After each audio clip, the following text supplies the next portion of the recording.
Hello and welcome back to Off the Beaten Quest. There's a lot of D&D podcasts out there, but you chose this one, and we're so happy that you did. And good news for you is that this intro is 30 minutes or less, or the pizza's free. Lastly left our adventurers, they had celebrated a funeral and said some goodbyes to Dawn, as well as kind of ventured through the city and met a interesting new character by the name of Sable that is now at our table. Haha, that rhymed. So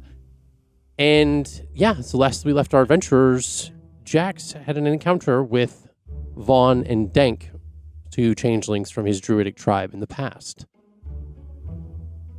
Jax having knocked out Vaughn, and Denk looking over to him saying, Jax, is that you?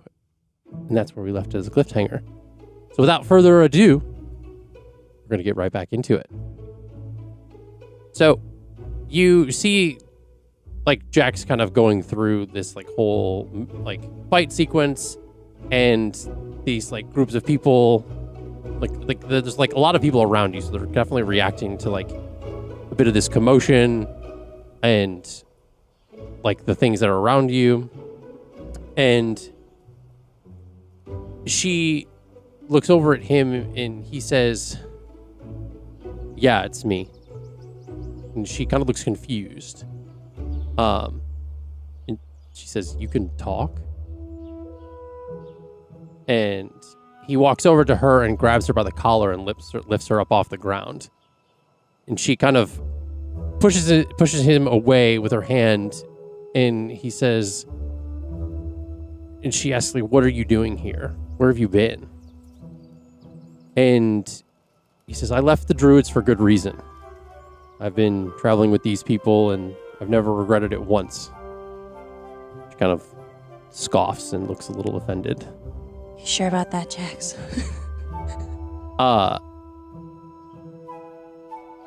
You can see that on her face that it's more than just a slight at the Druids. There's almost something underneath. Well, after you left, everything was weird. We tried to go back and forth to the material plane, but we didn't have much luck. And then after Visk died and her husband was executed for letting Jackson or for letting you and Yoon kind of leave, it hasn't been the same. Jax says, "Well, Yoon's gone now." And she kind of looks very shocked at this response. And he kind of puts his hand on her shoulder and says, "She made the choices that she did, and we can't hold them against her. There was something more going on under the surface, and before we could help, something took hold and forced fate's hand." And Sable kind of, I would like to think, reacts at the talking of fate.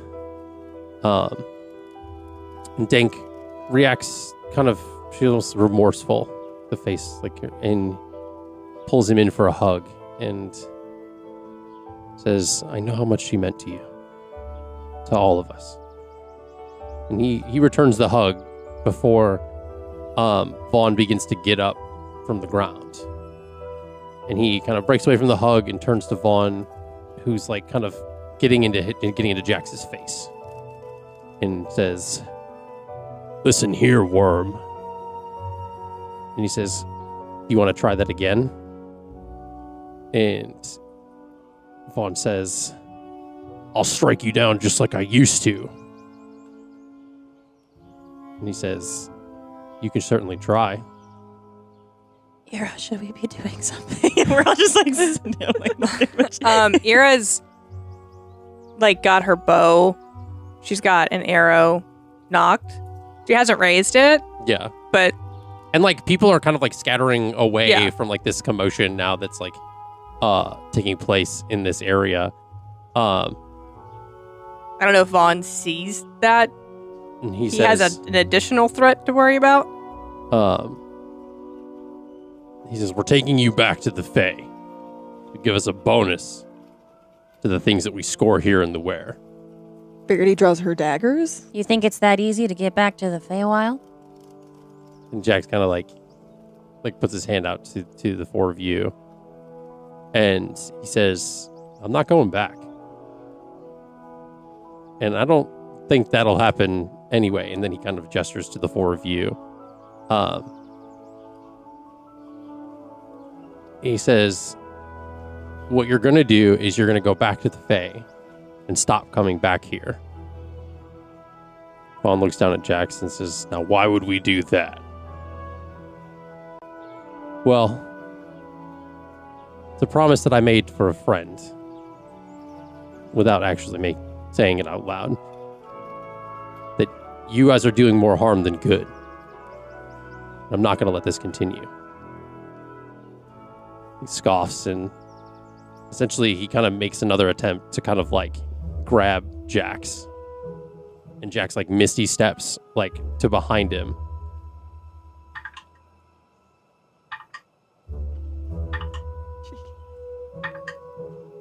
And he essentially kind of goes to make like this other like he shifts into like kind of like as Vaughn goes to grab him, like turn around to grab him, he like shifts into a halfling, tries to make another hit but misses. Vaughn like kind of elbows Jax, and then Jax like switches to like a Yuanti and kind of like slithers around behind him and like kind of like hits him in his spine, and then switches back to a tabaxi kind of like person with like a quarterstaff and kind of like hits him across the face. And then Vaughn goes to push him down, but Jax kind of uses his uncanny dodge to kind of move around and like hits him with another hit. Essentially, like at this time he like hits him hard enough in the bottom of the chin and it knocks him out cold. And he kind of like, you hear like a doof Again?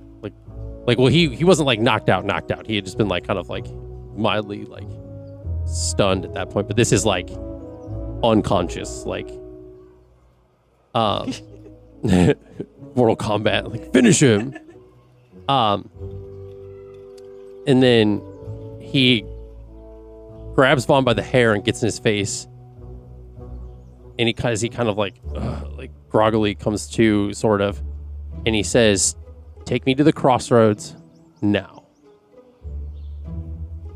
He says, and Vaughn kind of like says, like hell. And he says, I wasn't talking to you. And he looks up at Dank with like a cold look. She says, she kind of puts her hands up and says, fine. And then, so he kind of looks over at the four of you and says, come on. Okay. Verity kind of looks over to Eira. Remind me never to piss Jax off again. You've been around long enough. You should already know that. You're right, I'm still going to piss him off sometime. So you guys are walking through, like, essentially, like, kind of, like, different parts of the city now. She's kind of, like, leading you guys through these, like, back alleys in different parts of the city. And she kind of says, Dank turns to Jax and says, you know, I'm not going to try and argue with you, not given the emotional state that you're in. And you know I could handle you under normal circumstances. But I've seen you like this before, so I know not to mess with you. He kind of is like not necessarily like responding. He's kind of just like staying kind of stoic. What is each of your guys' passive insight? 14. 15. 15. 16. 18. 16, 18. Sable gets the vibe that Dank is kind of like being flirtatious with Jax in a way.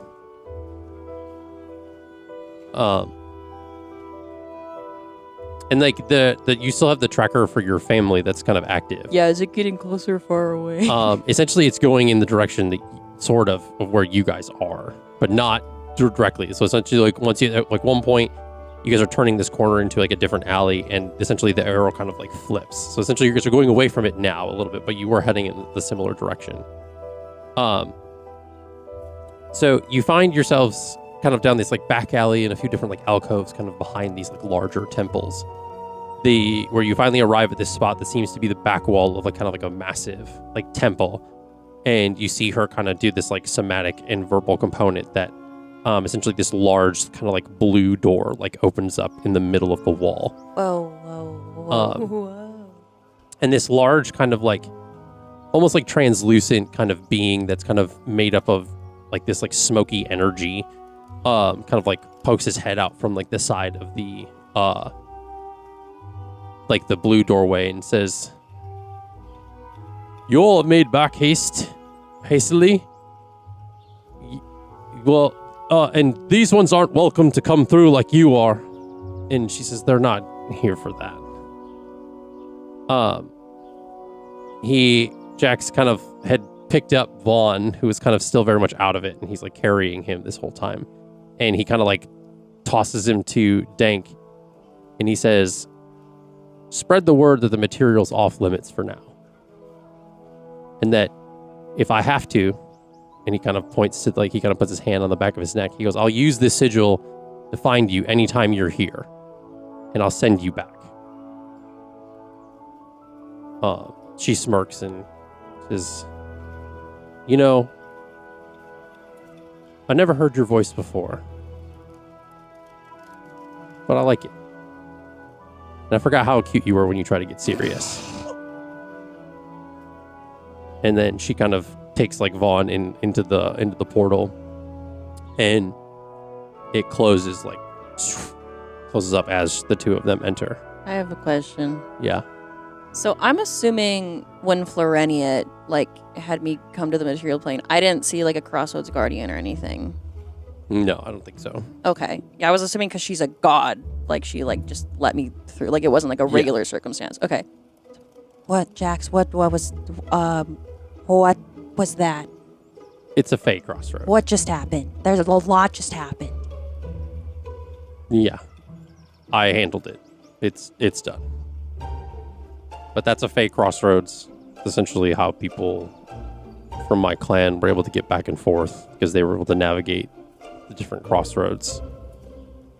But I didn't know there were crossroads. I thought kind of doorways just opened up.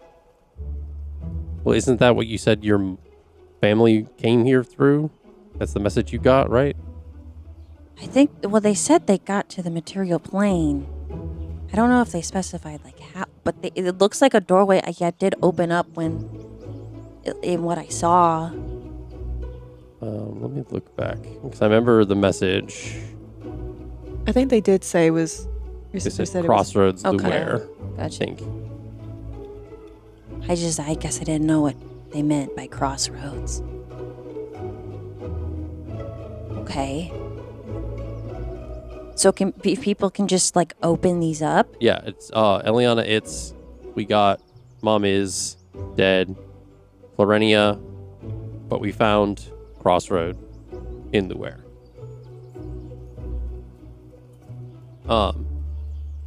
Yeah, they're kind of all over the place. We had found one in her college, and he kind of gestures to Eira. So it's not as hard to get to the Feywild as I thought. Oh, it's hard. I mean, the Guardian can move the Crossroads whenever they want. So, Like the one at the college isn't there anymore. It was Yeah. moved. he decided to move it because it had been used too many times in the past. That's fun. Sounds like the Fey. They like to be tricksy about that. But, Is Eliana's like little tracker, is it like going nuts right now or? That's cute. I never thought about it being like a little like physical thing, but like imagine like a little I picture it as like of, the Little things compass. like at like restaurants that tell you when your table's ready. Jack says, were you paying attention to that? What she did to activate that door? Not really. No, I was kind of. Because, I mean, if we find your family, they're going to probably want to know how to get back. Oh no. Yeah. I have a question. When they exited, It was Flossidus that opened the portal, right? Or did Lillian So open it? you had only when you saw them in the vision, Yeah. you had only seen them open a dimension door to get away. Okay, gotcha. You didn't see Okay. if they came through from a crossroads or Gotcha. not. Okay. That is undetermined. So, Can I make a perception check to see if I was paying attention? Sure. Okay. I thought you meant paying attention when the crossroads was made in my vision, but that's not. Okay. A little confused. And I don't think Jax would know that either, because I don't know if you've talked about what you saw. That's a 12. Not really. I rolled a 3.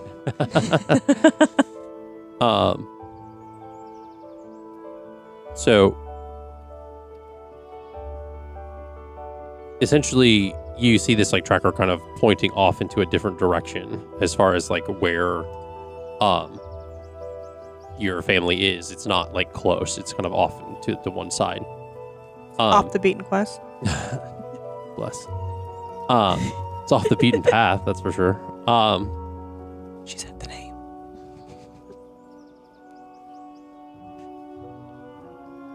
So you essentially it's like pointing off kind of almost in the way you came, but it's definitely like kind of, it's almost like if you were to look back at the pathway that took you guys here, it kind of almost like points in the direction of like the buildings that are next to you and stuff. So you kind of have to do some like maneuvering through the city. Okay, gotcha. I'm going to say for flavor-wise, I can't find anything about like crystals for like locating and tracking, but quartz crystals apparently help keep track of time. So I'm going to say she's holding a little quartz crystal and it's like lighting up with like little stardust like on either side on which direction it's going. I like that. I'm going to start wandering in that direction. Okay. Okay, it's pointing this way, guys. We're following. Okay.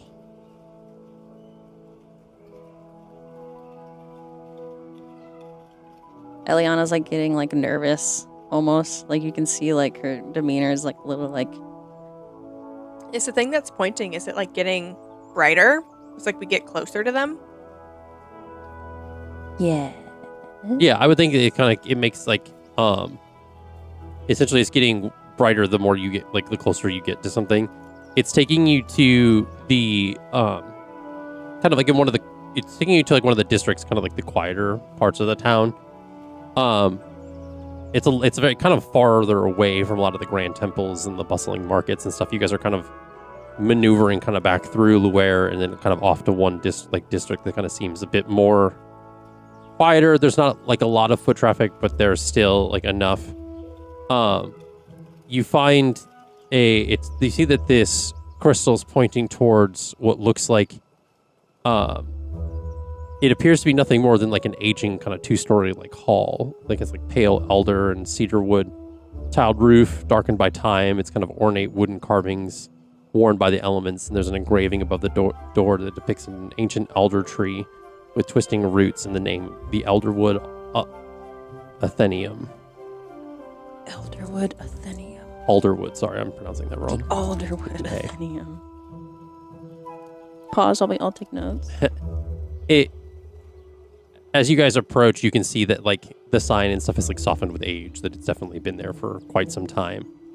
Doesn't look to be very busy. Doesn't seem to be there's a lot of people in there. So yeah, you approach. Is there any like indicators onto what this place might be before we go in? Not necessarily, not from the outside. I mean, if you're like potentially like, you can make a perception check to peer through like the windows, to see if you see anything like more detailed on the inside. Why not? The windows are a little foggy, just because like old windows, you know. What does a 18 passive perception get? You can get the sense that like this is like in like a quieter place. There's not much people that go in and out of this place. Like a safe house? It's like weathered over time.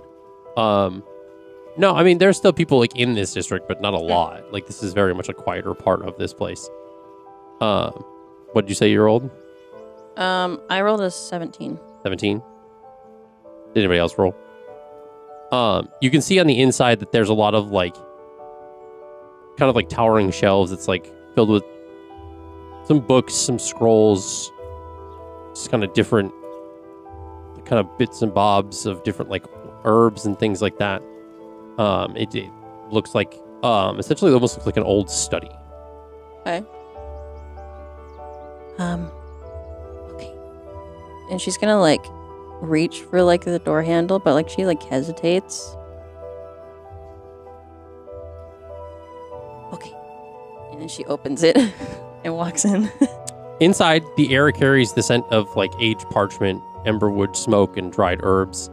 Again, like I said, the main hall is lined with like towering shelves, not just filled with books, but with scrolls, fragmented tablets, loose leaf manuscripts, many of which kind of there's not really like a clear origin from them. They just look very old.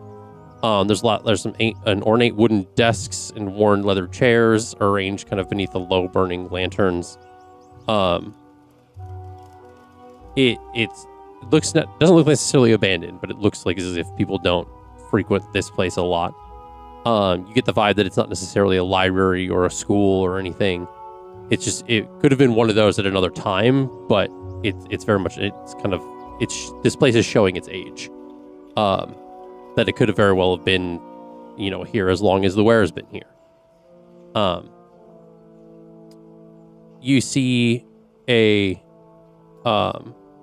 man approach. He's an elven man of kind of an indeterminate age. He has ashen blonde hair. It's kind of kept long, kind of tied loosely at the nape of his neck, with strands kind of falling around his like shoulders. High cheekbone face. Eyes are a pale silver blue, kind of like frost-covered glass. His attire is he's very pristine.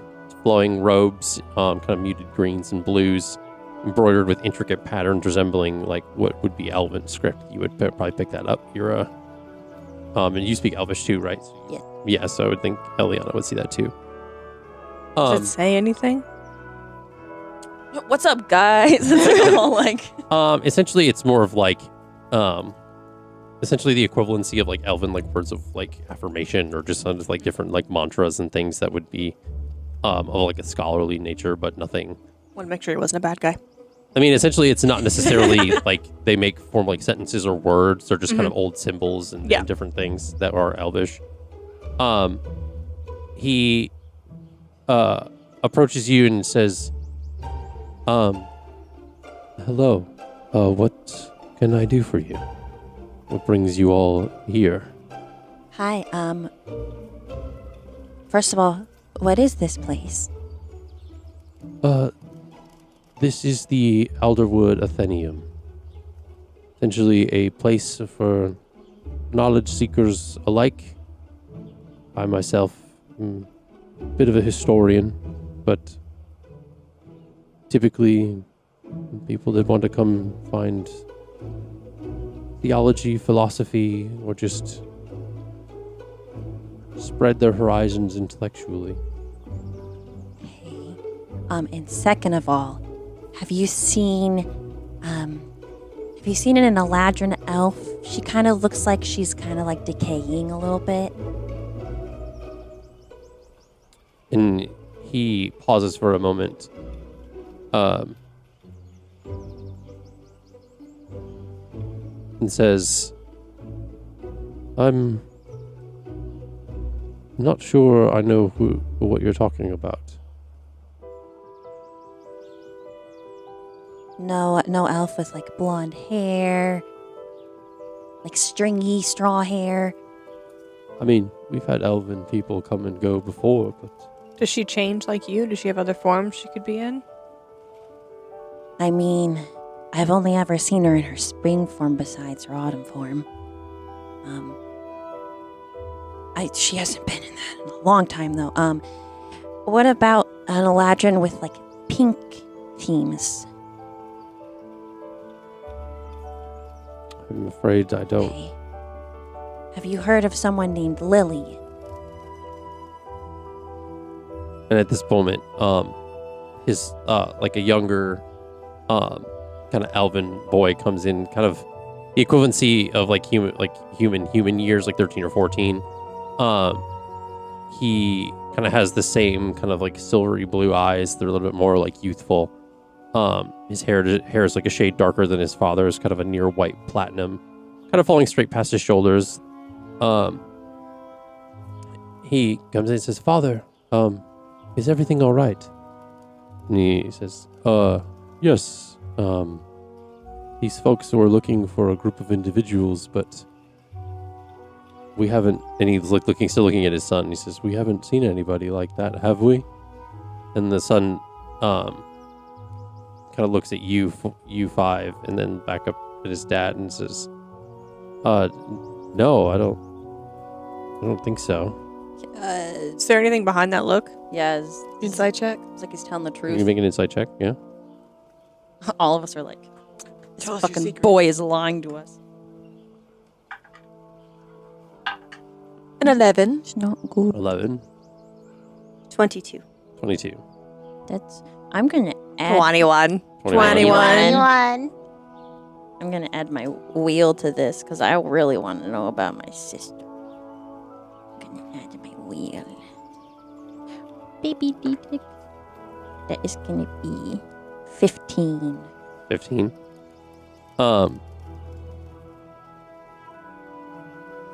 The two of you with the 20s catch a vibe. The others do not. What's the vibe?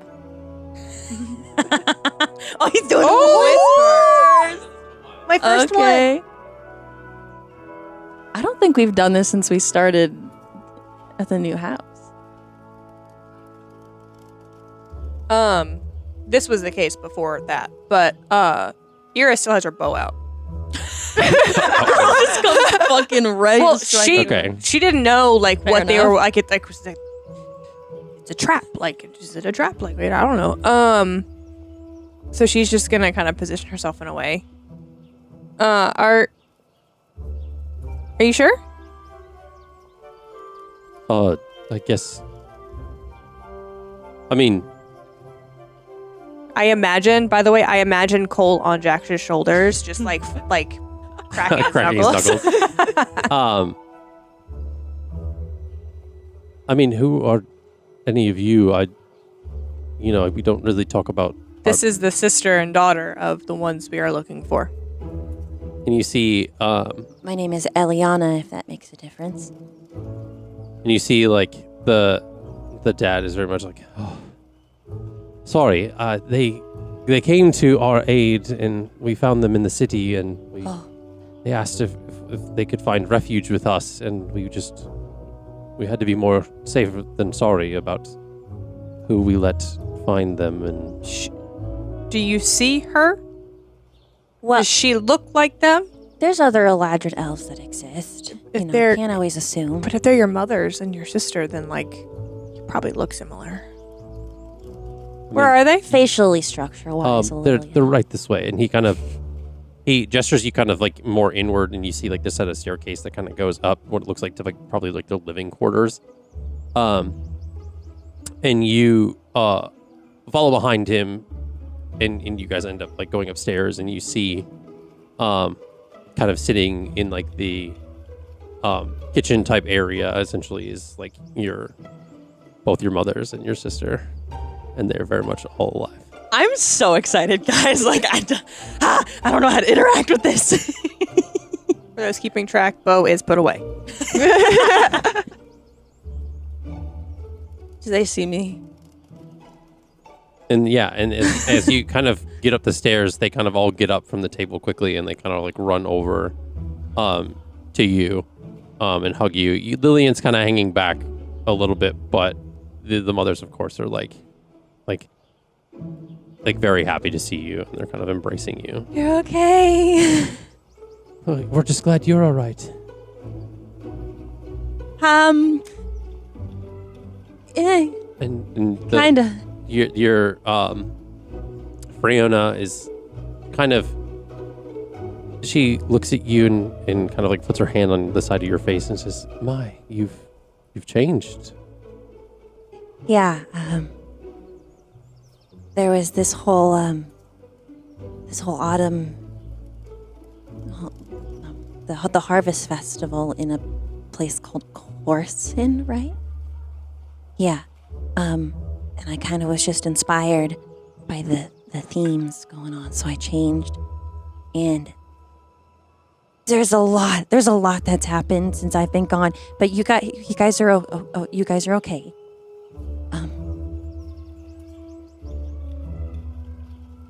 I also kind of changed forms when I realized. I'm still scared to say her name sometimes, but Florenia was not who she said she was. And for all the rest of you that are kind of just now getting into this like space, you see one of the women that is like was hugging Elliana and kind of embraces in a like summer Eladrin form, like lemon yellow skin, kind of frizzy short orange hair, golden brown eyes, kind of stands about 5'11", kind of imprints of like blooming sunflowers, kind of like patterned on her body. And then the other one is a wood elf. Oh, you didn't write her appearance. Did you write her appearance in your backstory? She's basically has like brown hair. She looks like kind of like a normal-ish like wood elf. Nothing super. Nothing fancy. Yeah. And then there's the sister that is essentially in autumn form as well. It's more patchy with like splotches of colors of like dying leaves kind of covering her body, auburn hair, just like some brown decay, often kind of rotting off of like the split ends, kind of it's not exactly the same as Elliana's autumn form.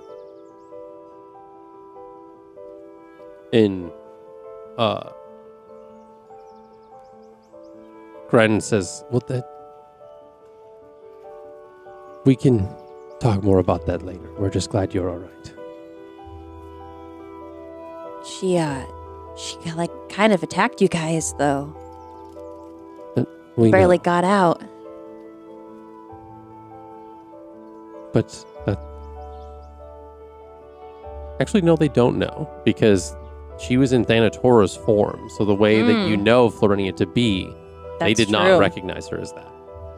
We were at, she says, oh, well, we were attacked by someone. I didn't, and she looks at Fiona like, I don't think that was, and Fiona's like, no, that's not our god. Definitely not. So about that, it took me a bit to kind of come to the acceptance of it, but I've learned when she sent me to the material plane, she started talking directly to me, and things just kind of started going downhill a lot. And she's not who she says she is. And the father and son, the father kind of looks like, oh, come, sit. And he kind of gestures to like this like seating kind of like living room area for you all to kind of sit and kind of sit down at, kind of get comfortable. And the son says, yes, is there anything that we can get you? Anything to drink or? Do you have tea? Yes, I can put on a pot of tea. Okay, thank you. And the dad says, thank you. Thank you, Caitlin. But these are my friends, by the way, who I've been adventuring with. They've been helping me, and I've been helping them. This one's new. We don't. I'm here. If you want to roll, you can. You're looking at me like you want to roll for something. No, I don't. I mean, I did roll. I don't know for what, but it was a natural 1. That's like Jesus. You were practicing earlier before session. You rolled 3 nat 1s. 4. This is your 4th. This is my girl. Looks like I gotta do some energy cleaning. Well, they look very capable if they've kept you safe this long. This is Eira. She's standing by like either the stairwell or like the door case or whatever, kind of like scary dog privileges. Okay. Because she trusts and believes that these are her family, but there's also the seed planted of Florenia wasn't who she was supposed to be. Yeah. Just in case. We're going to stay on guard. and her partner Dax. He's from the Feywild actually too. There's Verity. Hi. And this is Stella. Okay. You've kind of gathered quite a group with you. Yeah, and this is Sable. We just met her today. She's kind of yeah. I almost imagine she's making that exact same face. That's what I was doing. Yeah.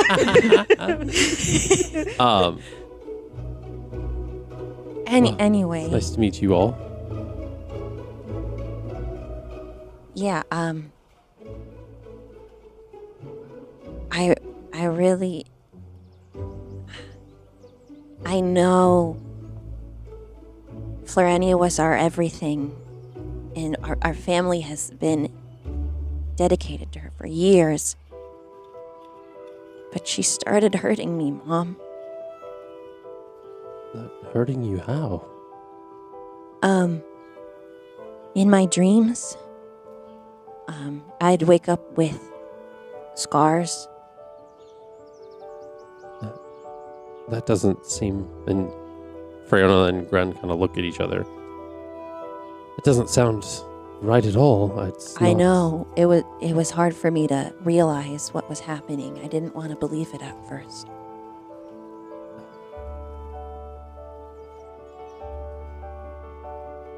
And you see, like, Lillian is kind of hasn't said much in this kind of interaction.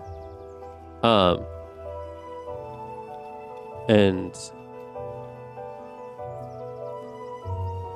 he says, "But why?" Your Fiona says, "But why would she do this? That doesn't seem. I mean, she's kept our family for like we've been so fortunate because of Florenia. Our temple, the faithful worship, and why would she all of a sudden turn on all of us?" I met someone that I think has actually been helping our family all this time. Florenia was kind of parading as her. You probably haven't heard of Flossidus, but she's a goddess who kind of sacrificed herself to save the universe. And you hear, well, never mind. I was just thinking of something in my head, but no. The look on their face is very, like, they're still confused and very, almost as if they don't believe what they're hearing. I mean, were you able to accomplish what you set out to do? Which is why you came here. Oh yeah, the Lich was taken care of a while ago, actually. That's good. I mean, then what you're saying can't be true. Then Florenia is, I mean, he was the one that attacked our temple. It doesn't make any sense why she would turn on us. I didn't understand it either. I still don't quite understand, but I've spoken with people on this plane, and the emperor of this place called Bountifolia, he kind of told me about the connection between this god named Thanatura, an older god who was corrupt and defeated in a way, but now came back as Florenia. And you see the father, whose name's Elendor, by the way. He says, "Oh, the god of natural death. I've heard of her before." this has been spoken about in some time, but it's interesting that you have had an interaction with this god. I've had more than an interaction. I actually killed her. This probably sounds fucking insane to these He's like, people. I know that's very hard to believe. It is. That's quite alarming. I died to her. And we just cremated one of our friends. Thanks to her. Yeah. Interesting. When I said I was all right, Mom,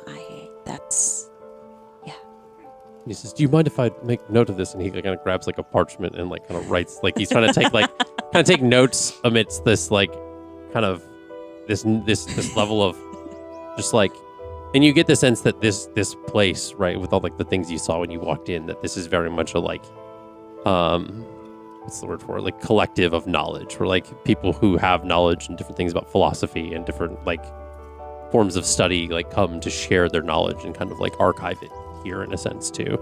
And that's kind of what he's like kind of like scribbling things down. And your mother's look at you and it just doesn't make any sense. And it's almost as if like Fiona is being very kind of almost like in like almost like denial, like dismissive, kind of like, no, like that just can't be the case. Like that, I mean, you may have fought a god, but that doesn't mean that it was our god.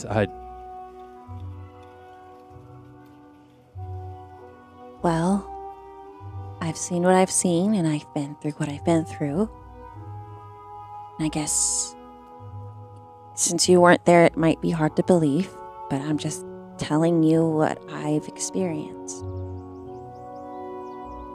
And we don't want to deny that. It's hard for your mother and I to understand. In Florenia has been our life, our livelihood, I know. It just doesn't make sense to any of us that she would turn on us the way she did, or the way that this Thanatura attacked us. I mean, if it hadn't been for your sister, hun, we wouldn't be here right now, I don't think. And Lillian says, yeah, but it wasn't because of Florenia. I thought I saw some starry magic. And it's just like, what are you talking about? You weren't there. I saw you guys escape. When? Oh, guys, there's a lot. Okay, So we have all the time in the world. Don't rush So through there's it. a lot to unpack here. We have all the time, and that's There's a Eira lot to telling unpack. Elliana that. It's like, don't rush. Say what you got to say. I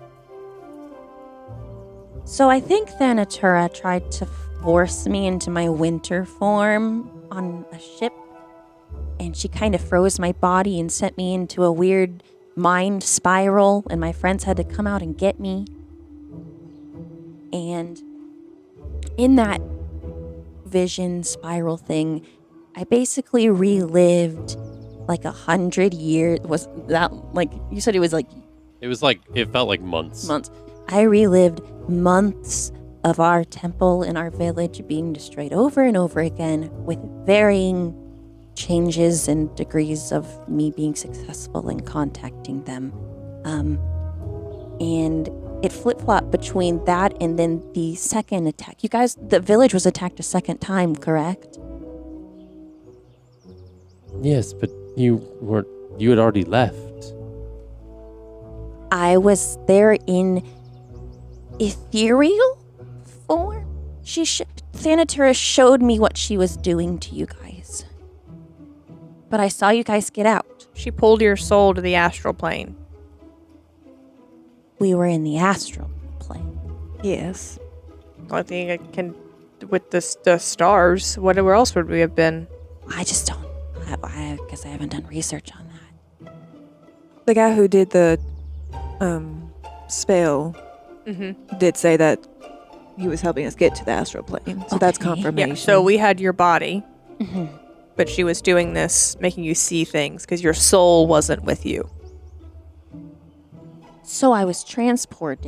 It's like, Mom, please. There are 3 people who can vouch for her.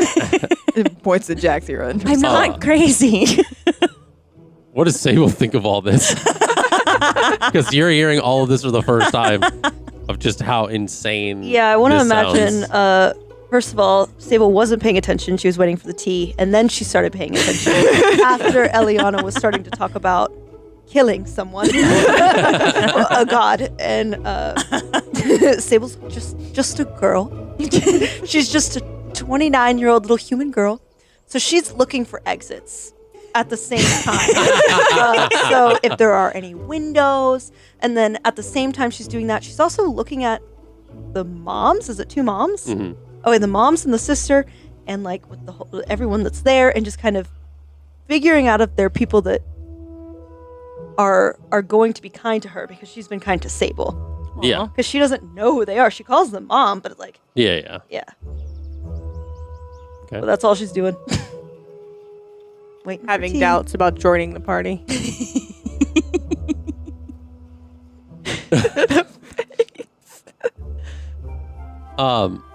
What do the cards say with your passive insight? Ooh. Ooh. My passive insight is 18. So you see. So essentially, like, I'd like to think that, like, when you kind of, I want to say, this is probably an equivalence to, like, maybe nervousness, where you're kind of like unsure of the situation. You almost like a fidget toy. You kind of like fiddle with your cards, and you see the tower upright. Okay. Sudden upheaval, broken pride, disaster. And then you see the sun upright. Okay. Joy, success, celebration, positivity. And then you see the death card.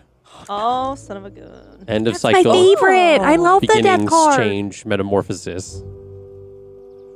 That's So my is it favorite. essentially I think I you know see which all of ones are these 3 which. are all upright. So essentially Following, yeah. as you're kind of trying to get the sense of these people that you've met just now with that are Elliana's like family.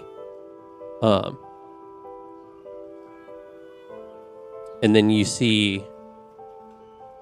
flip one more over because the death card kind of is exciting, but it's alarming. Mhm. And you see the strength card upright. Okay. Inner strength, bravery, and compassion. So you're hearing a voice, so to speak, from these cards, and it's kind of alluding that these people have been through a lot, and that this now reunited family has a shared history of disaster and crisis, and that these are the people that they say they are. Okay. You can trust them, and that they won't hurt Elliana, Okay. at least not physically. Oh, Damn. dang. Emotional Yeah. damage. Family trauma.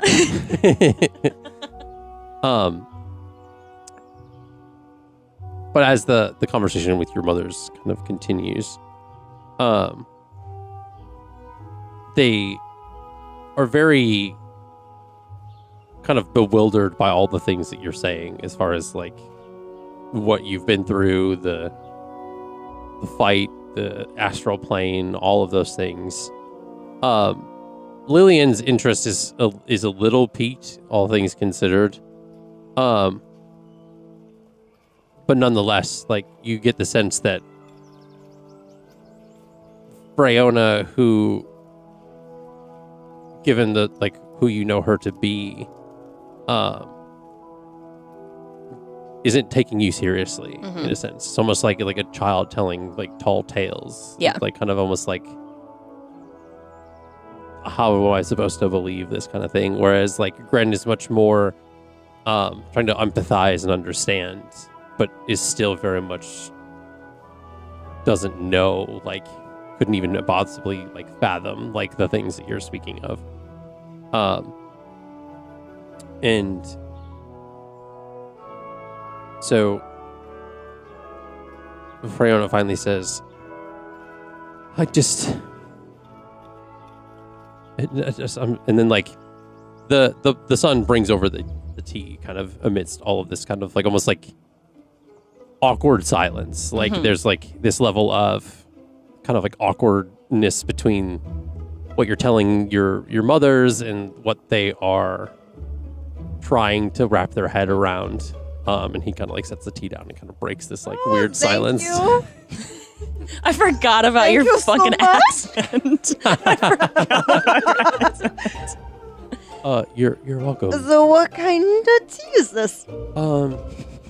It's lavender eucalyptus. Oof. So it's gonna have a bit of a punch, Expensive. but it should pretty much calm the tension around here. Oh, And I felt that.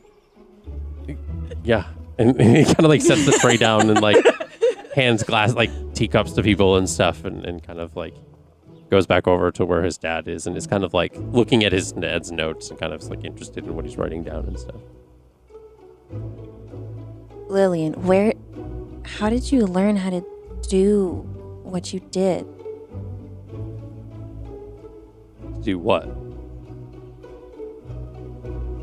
She made like the dimension door, right? Mhm. So, like, that's not magic that I'm used to you casting. The dimension door when you helped And them escape. both the mothers are looking at Lillian kind of like confused.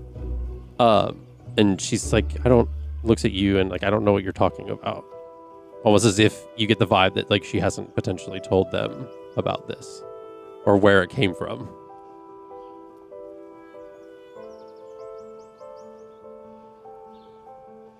Yeah, I was like,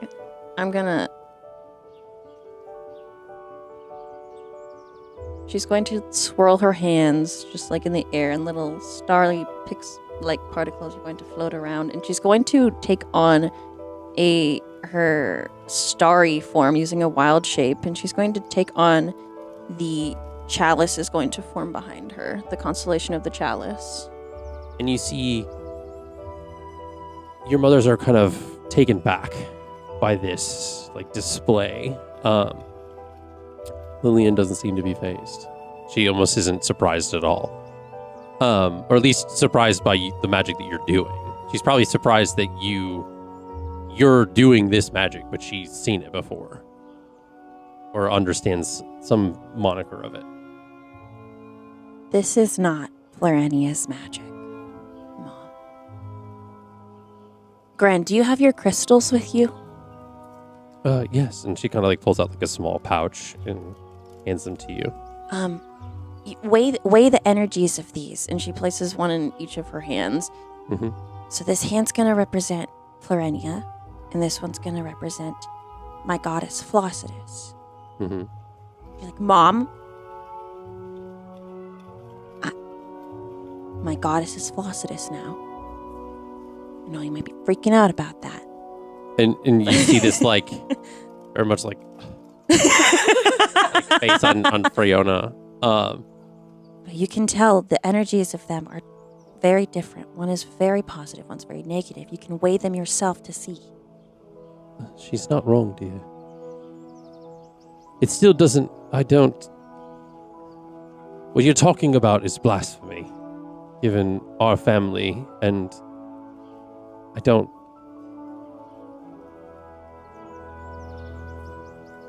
And she's like almost like speechless, like... To dismiss your daughter's experience is to devalue the loss of our friend. And that's unacceptable for me. You don't have to fully believe her, but to dismiss her is unacceptable. And who are you to talk about our family affairs? Someone with far more influence in this realm than you will ever have. And I have a feeling understands this type of loss at a deeper level than you do. Well, This is the company that you keep. You're just going to allow her to talk to me like that? She outranks you. I am going to summon Halma. And so Yes. you shoot the arrow. Fucking power play. I'm going to be right back. Okay. I mean, I need to know how the mothers are going to respond to that. ooh. Oh my gosh. Elliana is just like speechless. She's like, I'm caught between a rock and a hard place. She's like, my mom and my friend are fighting. Her family and her found family. But this absolutely tracks with Eira, though. She's done this in every other scenario. Verity in like her head is just like snapping fingers like, yes. Yes. Eliana's like, well, Eira doesn't know what they've actually been through, but also she's kind of right, but also not. But like, she's like, ah. I feel like every other like minute Verity is just kind of looking over at Sable as like I was saying like How does Sable react to that whole exchange? I mean, did you see my mouth drop open when she turned into a freaking star? Like, And then like this like version of a like lynx just a lynx? Mhm. Halma is a described to me lynx. yet. Yeah. I have no idea what it is. Halma is I'll describe her relevance when DM is back. She is a blue large lynx that is relevant to the goddess that Eira finds herself aligned with. Nylia? Well, I was gonna wait until DM was back, but yeah. Whoops, there it is. Mom's not happy. That's fine. I know. Eira didn't really care about feelings of parents. I'm here for the drama. I'm here for the drama too. Ooh. I feel it. Tea party. Hi. So you summon this lynx in this like the center of this room. And given her size, you see that like the sun. There would be a disruption. Kaylin's kind of like tries to like kind of like rush in and kind of like save things from breaking and like and she like growls, kind of like make like the I don't know how I can't replicate a lynx sound to be quite honest, but like makes like a like kind of like that growl, and like both the mothers kind of like Eira back walks in the- up in and the like couch. scritches her to kind of indicate that this is more of a power play than I need your services at this moment. Yeah. So And you see like Elendor's like kind of like furiously scribbling like on his notes. Write that down. does the realm know that Nylia's champion has fallen from grace? My family definitely would not know. No, like not, and honestly, like as far as like the information that goes in and out of Bontefolier, it wouldn't necessarily spread. no one knows. widespread. Yeah. Okay, cool. There's not like It's about to. It's not like a broadcast that goes across like the different temples to Nylia that says like there's been a new hand that's touched the beacon. Like Fucking beacon. So again, you don't have to believe your daughter, but to dismiss her experience and those who have walked the path with her is disrespect.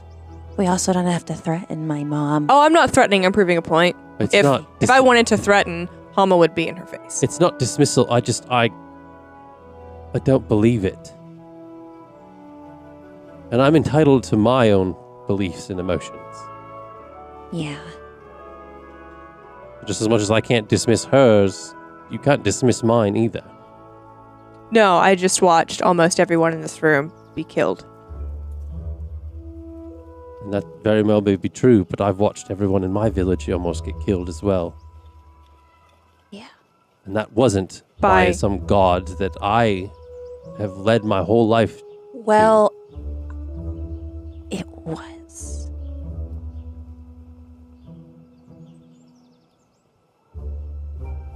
And I was go ahead. Elliana is scared now after she said that. Like, she is scared of her mom. Eira is still standing with scary dog privilege, so Elliana is safe as far as she's you make concerned. a persuasion check. Okay. Can I guide her? It's already been said. Oh.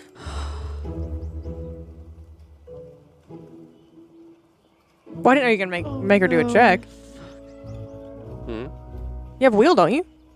Yeah, it's not gonna help. Oh no.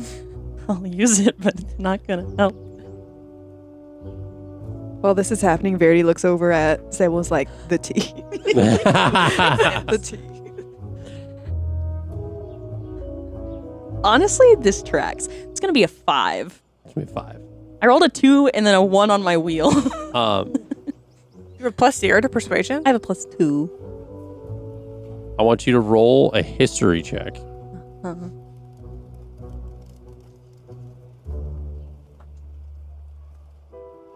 13. Add that to your 5. Okay, 18. 18. That's very generous. He's like, I'm gonna get you there. Well, no. Because I'm going to ask this now. What proof do you have to give to your mother? If any.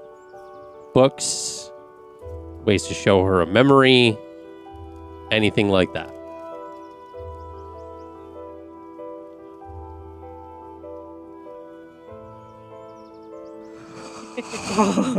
Hot seat. Pressure's on. Damn it. I only have shit about Flossidus. I don't have shit about the goddess. Because I have your book.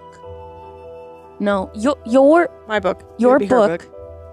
But I don't, does her book mention Thanatura? I don't remember. I don't think it did. I think we talked about it not. Mm-hmm. It was almost like omitted. Shit. Got my bouncy ball of returning. You have a bouncy ball? Of returning.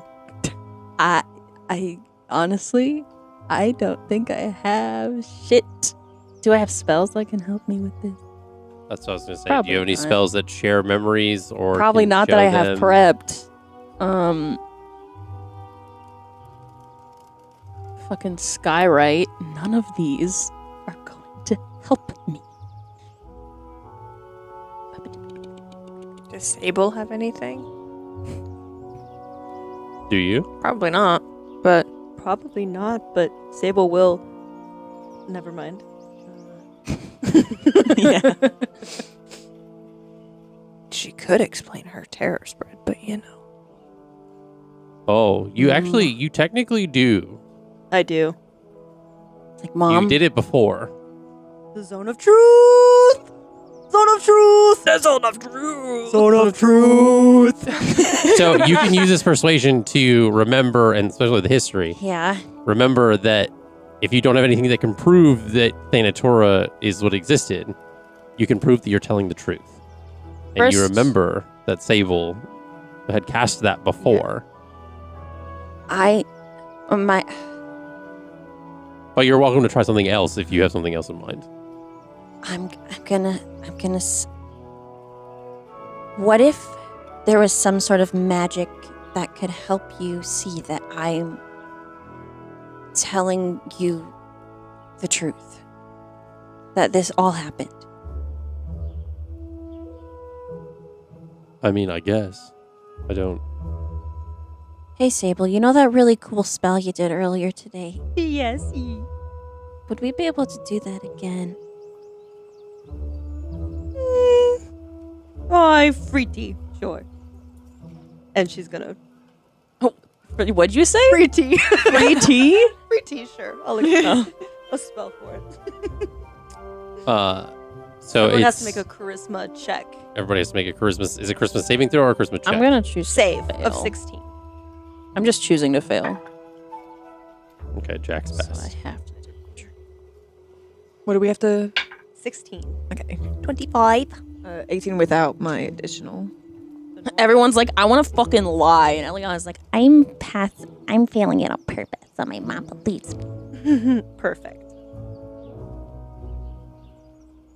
The zone is truthed.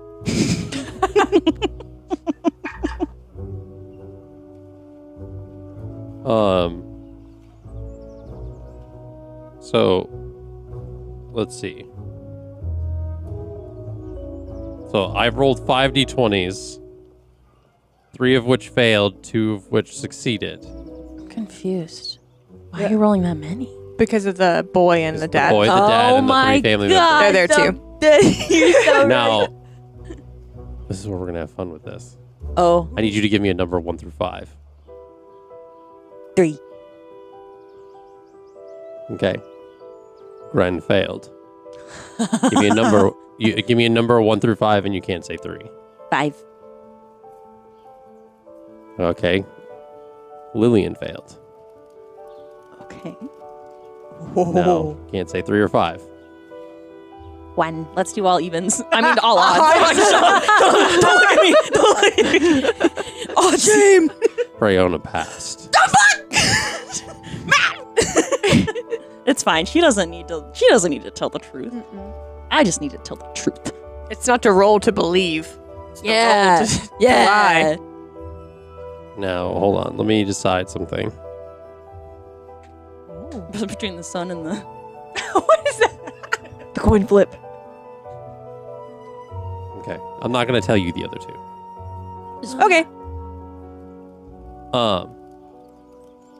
Okay. So, Sable kind of like does this thing with the cards, kind of like I for some reason I'm always picturing this like thing with like magicians wish that they could do, where like the cards kind of like levitate in a certain way, and then That's like how I picture it too. spreads this like dusty kind of magic around, and like Does your like spell like visually show who like failed somehow? I don't think it does. Oh, it says you know whether a creature succeeds or fails on a save. Yeah, so I was like, I know. So I was like, flavor wise, is there any like visual indicator or no? so you know, but I nobody know, else. no one does. else. Okay. It says that yeah. I mean, you can just I mean, you can say. say it, or you can keep it to yourself. It's up to you. You're like you, and you. The only thing I'm gonna do. Oh, right, because you know. I know about the other 2. But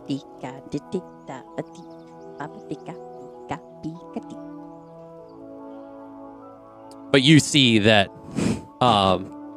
Reunited They're sad. passed the 2, like the Gren, the other mother failed, and then the sister failed, and Jax succeeded, Eira succeeded, 25. Verity succeeded, and Elliana failed. So everyone in my family except for Freyona. Essentially, like I almost think like you see this like kind of almost like thin, kind of almost like luminescent like outline of like red or Yeah, green. that's what I was gonna say. Failed. It's kind of like the it looks not necessarily like a shield, but there is like a dusty haze in the zone. And then I guess around the people it would be exactly that. Like the dust is like a slightly different color. So, Mom, I'm laying this all out here. I saw Florenia in my dreams, and she was shifting back and forth between Thanatura and Florenia in her forms. And she showed her true colors in the astral plane as Thanatura. And I'm curious about this spell, how it works. Any emotional blows that you're trying to soften or beat around the bush, I feel like with the zone of truth, it's almost like truth serum. So you're like laying it out, like there's no like, So filtering. no filter either. of like, Yeah. only truthful. Eliana is just like nervous. Yeah. Yeah, they can't speak a deliberate lie whatsoever. Yeah. So even if it's the omission of truth. And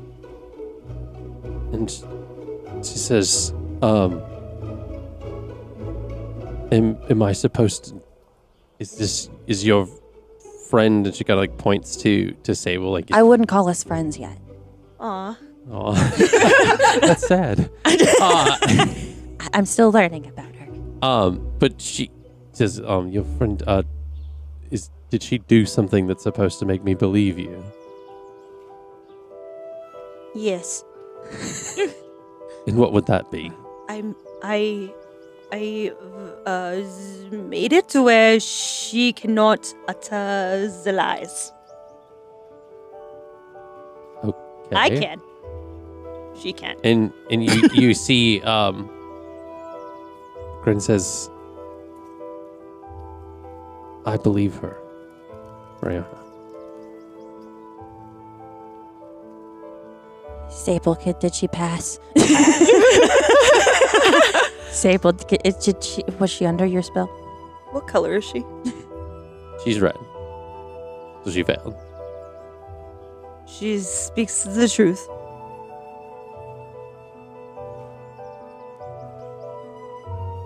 Lillian, did you know about Flossidus? No. You can't lie. Where'd you learn your spells then? And she like looks over it. It's like in Bruce Almighty when he's trying to say the royal blue, like the color of the pen. She's like, I snuck out one night to go watch a meteor shower that I read about that happens in the Nightfall domain. And I mean, a traveler in our village had passed by and had mentioned it. She was. Did Verity tell you about it? No, it was this weird, like, blue-skinned woman, kind of fancy dress and weird hair, but she said that I could find it in the Nightfall domain and that it's a sight to behold, and while trying to get back to the village, I got lost. And I ended up following a star in the sky that seemed to be brighter than the others, and before I knew it, I was back to the edge of the Twilight domain. And I was able to get my bearings from there, but... And that description sounds like Flossidus. No, yeah. I just wanted to confirm. I didn't want to, like, assume. I described it like that on purpose. Yeah, I was like... yeah, I think she might have... Flossidus might have come to you. I don't know if that's... I don't know who that person is, but...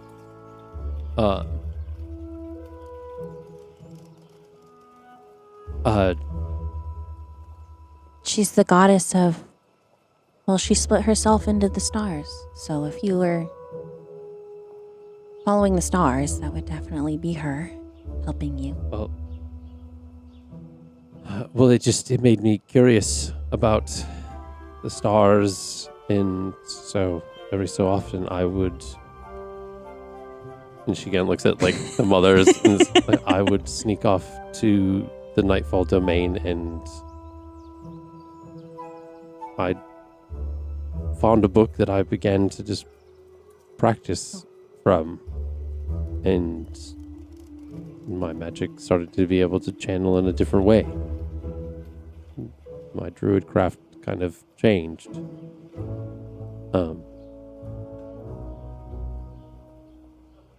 And Greta says, "It's okay, dear.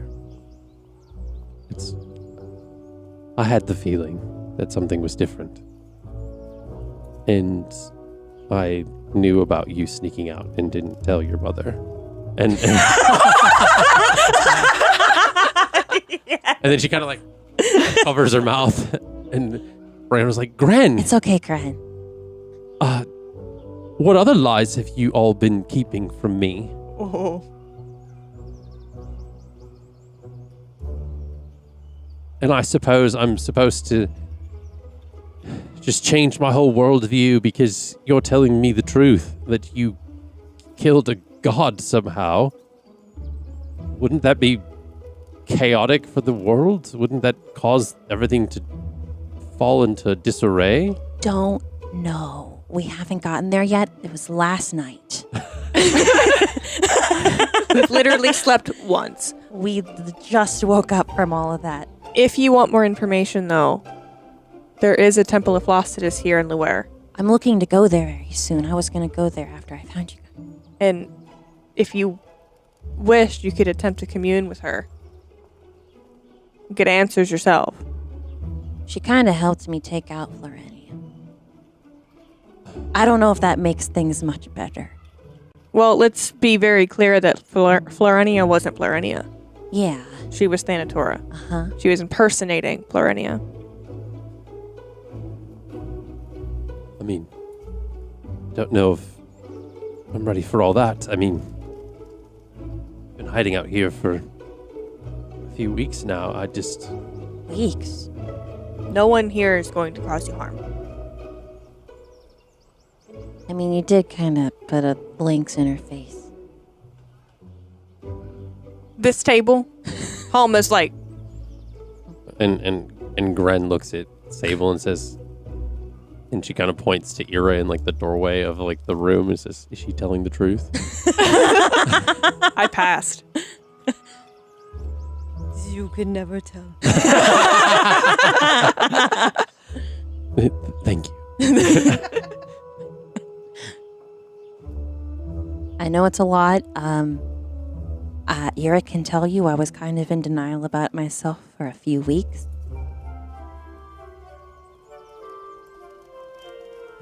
But she kind of just kept abusing me in my dreams, and I got sick of it one day, and Flossidus kind of helped me snap back out of it.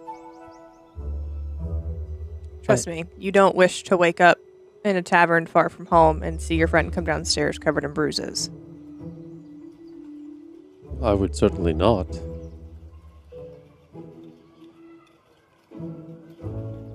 And you see,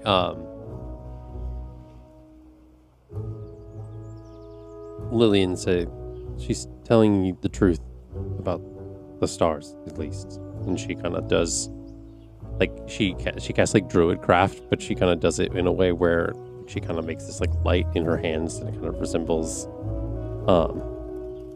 a constellation, like kind of like it's a combination of like different light motes that resemble the constellation of the chalice.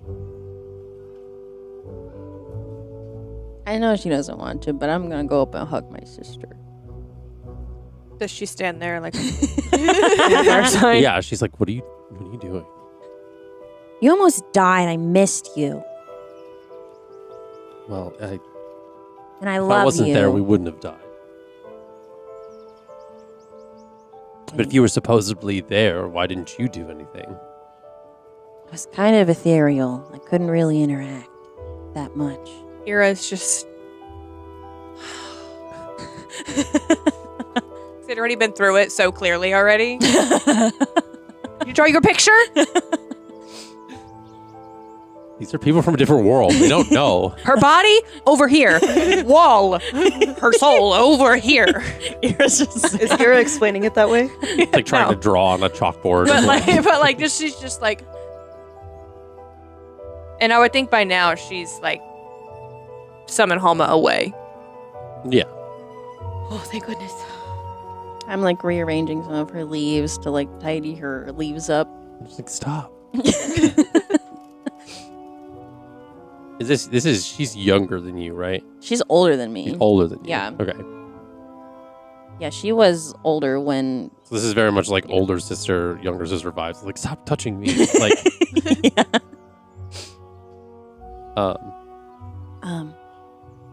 If it's any consolation, Flossidus says that Dad's okay. and you see Breonna kind of taken back kind of by this, is like starting to get a little teary-eyed, and says,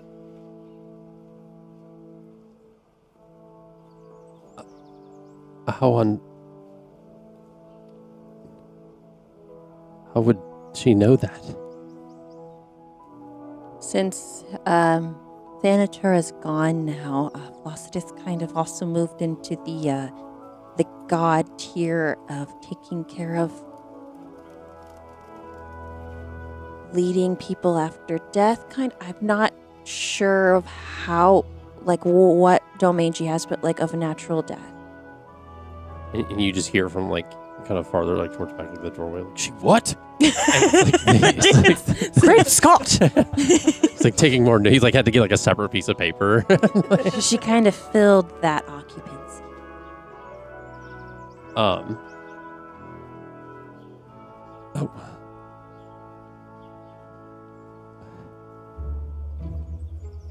There's a lot to process.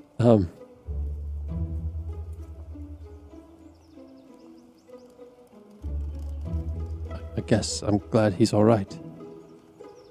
I just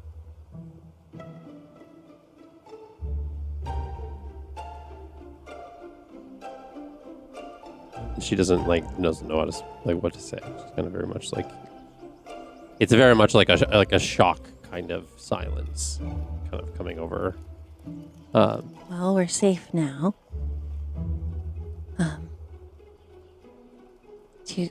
I figure we gotta get you guys back to the Feywild. Unless you want to experience the material plane, it's pretty crazy out here. I thought the Feywild was dangerous. But this is its own kind of danger. It hasn't been so bad, all things considered. Yeah, there's no grass here. Well, there's grass here, but it's not the bad grass. You know about the bad grass? Yeah, you told me about it that one time. Fuck that grass. Yeah. And then Eira looks at Sable, sorry about Jax. You do smoke the grass? It was draining my blood. I don't know if I would smoke blood. The grass smoked you? Almost. And this is Gren. She says, yes, the bloodgrass is susceptible to fire, but if you get stuck in it, it's best to kind of cast a fire near or around you, and it should potentially ward off the rest. But Gren knows the kind of grass you're talking about, though.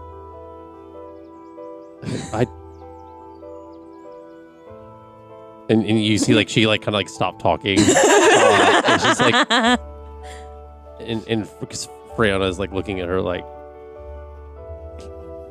and it's She was a traveling herbalist when they met, so Freya was I thought you said you quit that. Bren's I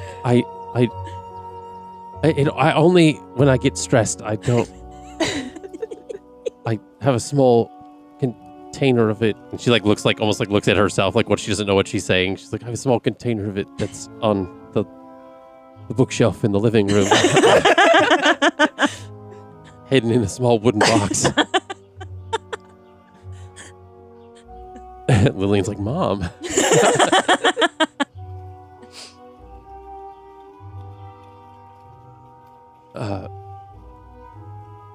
Well, that was a lot. Did you guys want to go get some food or something? Is it safe to go out? Oh, and yeah. walk around? I killed her. She's gone. How long does the spell last for? 10 minutes. 10 minutes, okay. It's weird to say that. How long has it been since we killed the Lich? A couple months? A month. It's been at least maybe? a month, yeah. If not a little bit more. And they left because of the Lich? No, that was the first attack. Okay, that's left. Okay, got it. Got it. Yeah, the Thanatura Same attack is page. what they didn't We're there. Yeah. Got it. Thank you. I left my village because of the Lich attack. After a bit. Got it. To hunt him down. Sure.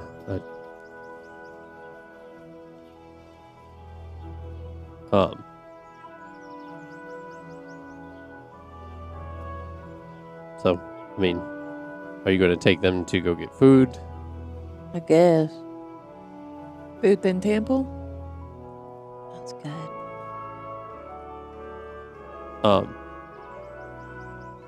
So yeah. So you so like Elendor kind of like escorts you guys out of this place and he says, would it be too much to ask if you can come back and share your knowledge at some point before you leave Luer? You all seem to have been through a lot that I think the scholars of this world would be good to know. 30, 20 inside check to make sure his intentions are not nefarious. From this like what he's talking about now, no. Okay. He just Like, wants. He just truly wants to learn. He's not. Yeah, there's nothing that he's saying right now that seems to be like. I mean, I'd be okay with that. I can also stay back and let you have some time with your family if you'd like. Yeah. I don't think your mother's gonna kill you. No. We probably should still do the buddy system. I just still from Bountifolia. She's like, all right, I'll stay. Oh man, one-on-one time with me. No, I was just Dear. kind of hungry. Then go eat. Go eat. Yeah, it's I'll fine, go- it's I'll- fine. I'll go with Elliana. You can stay here. No, he's hungry. Oh, okay. That's what. Yeah. Okay. Yeah. Never mind. He's bitching because he's hungry. Damn. Me too. Same. It's fine. I'll stay. I can stay with her. Go. All right. So he goes. He's like, okay. Where does Sable go? Does Sable go with Eliana? What are these options? I'm so lost. So either Wants to staying go eat, wants to stay tell back. more information to this guy about what they've seen, or go with Eliana to a tavern, essentially. Could be a good lore dump for Sable.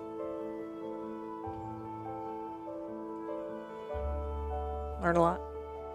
Lore dump, where? What do you mean lore dump? What Eira tells the guy. I'll stay. Okay. Stay for tea. Or more time. So you're staying with Verity and Eira, and Eliana and Jax go with her family to the tavern. Okay. So they end up leaving. So the three of you that are staying. Oh, I didn't mean to intrude on your... I'm just not sure how long we'll be here, and I tend to forget small errands like this, so it's just easier. Oh, If I just go ahead and give you whatever you would like to. he looks a little know. defeated when you call him a small errand, but that's fine. Damn. Male Poor feelings. Bless.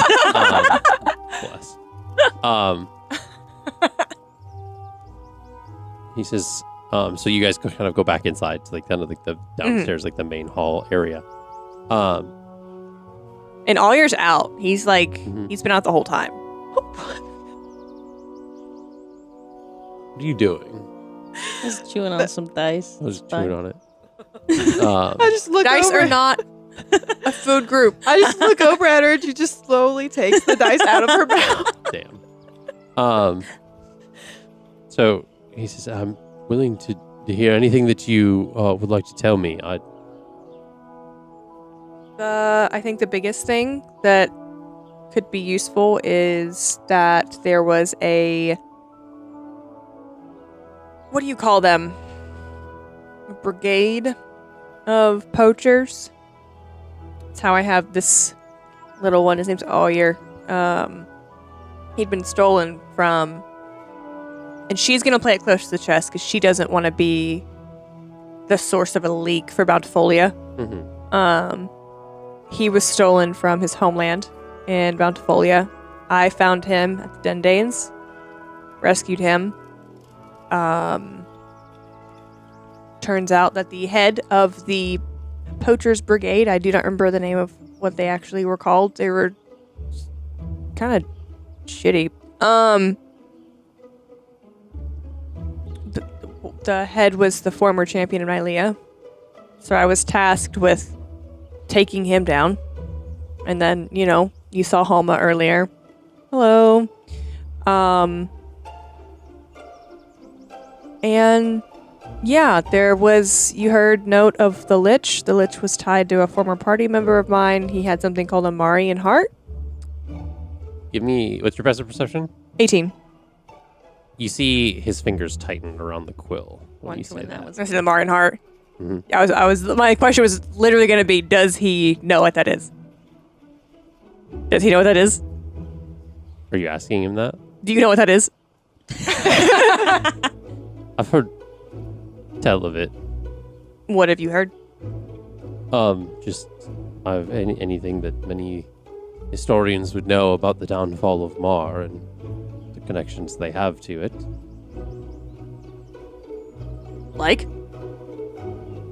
Your answer depends on what you get next. What do you got dice in your hand? What you going to roll for? Oh, okay. No. There. It's just a suggestion. Just do it myself.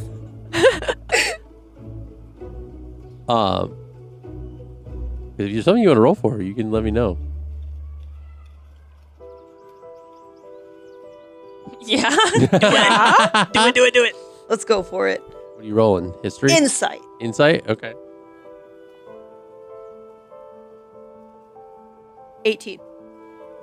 18.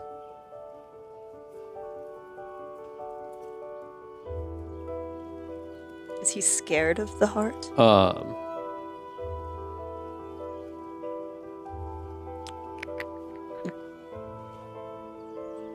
Sable about to get jump scared by a card. Pop up in front of her face. Oh, jump scare. So you... Let's see.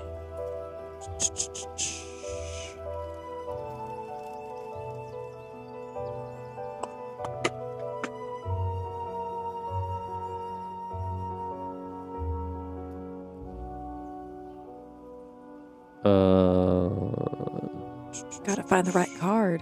I do.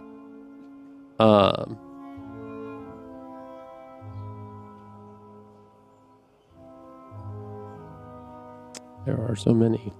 The Five of Swords, upright, comes out. Got that. Ooh, okay.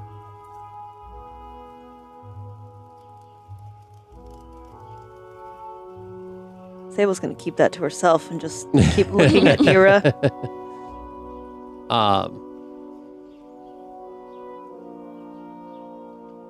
Are you looking it up as well? No. Oh. It's his reaction.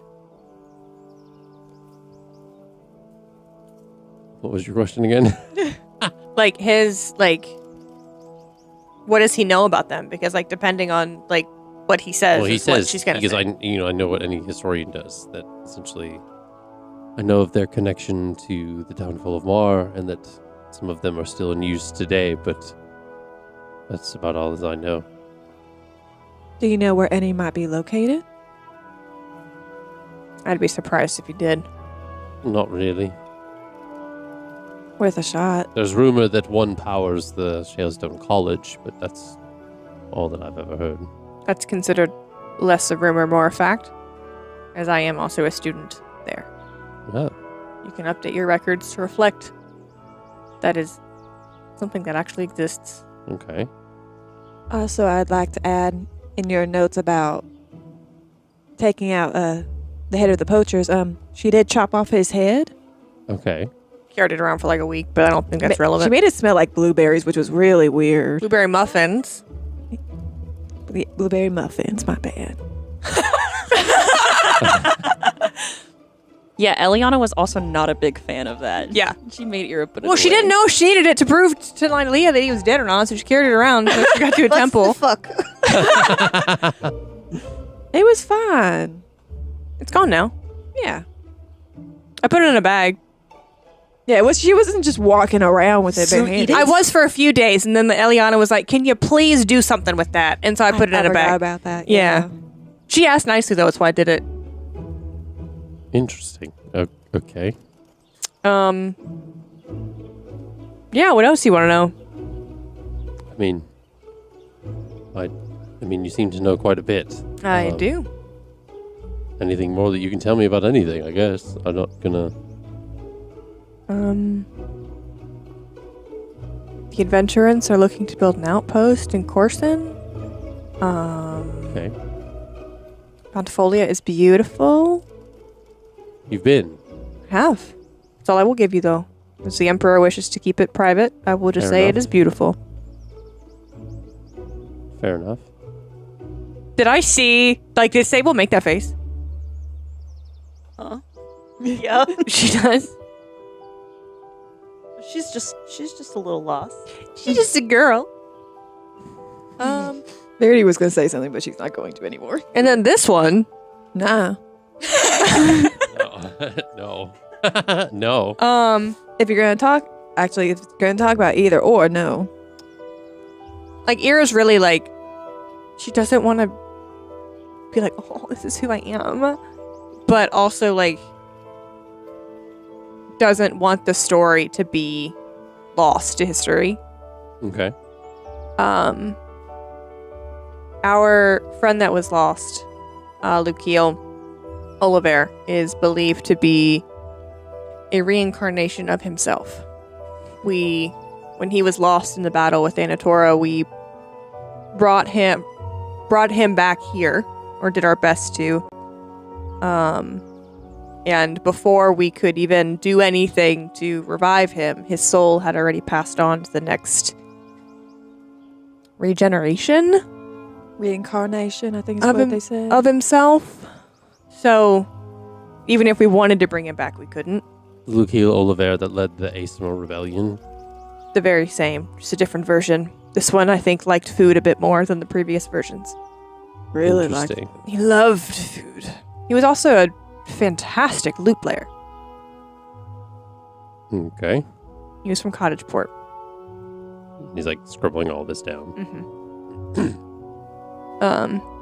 He was pivotal in the fight with Thanatora. Then we had our companion, Dawn Heartsmead, the 8-foot pink furbolg.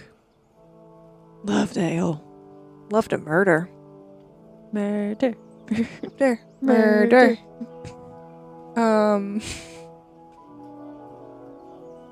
Tina's gonna love that.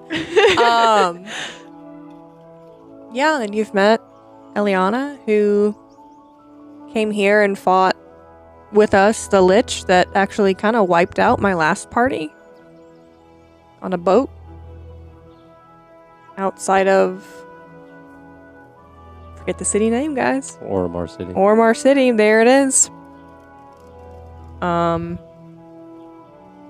Yeah. Help take down the owner and founder of Minot Clothing's evil, almost second wife. Killed her. Oh, we had a guy in the party for a while. His name's Roman. That was a runaway king. That wielded a trident that every time he used it, it seemed like he got crazier. Like, couldn't really control himself. I don't remember what he was. He was blue, though. Interesting. He had a wife we didn't know about until it was too late, and he was walking through a portal into combat with Thalorn to go home. He flipped a table during that battle. That was so cool. It's about as big as this room. Yeah. The room could be huge, that's fine. She's intentionally exaggerating it. Oh, okay.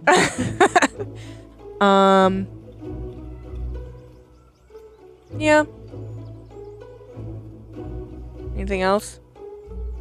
Sable, do you have any questions? And she still has not told him who she is. I know. Okay.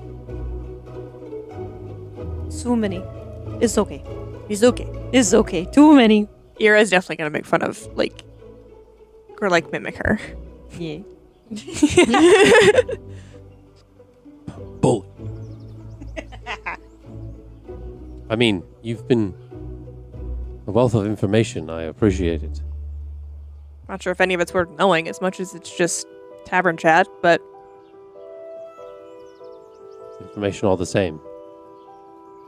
Some scholar somewhere will benefit from this knowledge. what do you know about the gods failing, or, that's the wrong word, refusing to interfere in matters with other gods that involve not humans, that's the wrong word. People. Us little folk. I mean, from what I've read, it dates back to the fall of Mar. That after magic was interrupted, that they decided not to interfere with human affairs anymore. Really? So I've heard. A lot of clerics and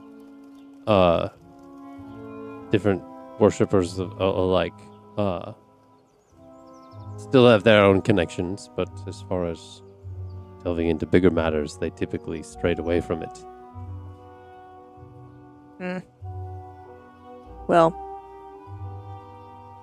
Are my cards doing anything to the talk of Mar? The King of Swords upright appears. Mm-hmm. But that's about it. Okay.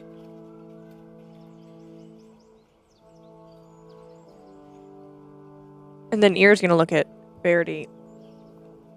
So, I'm the champion of Nylea, Yes. and my goddess won't interfere in my affairs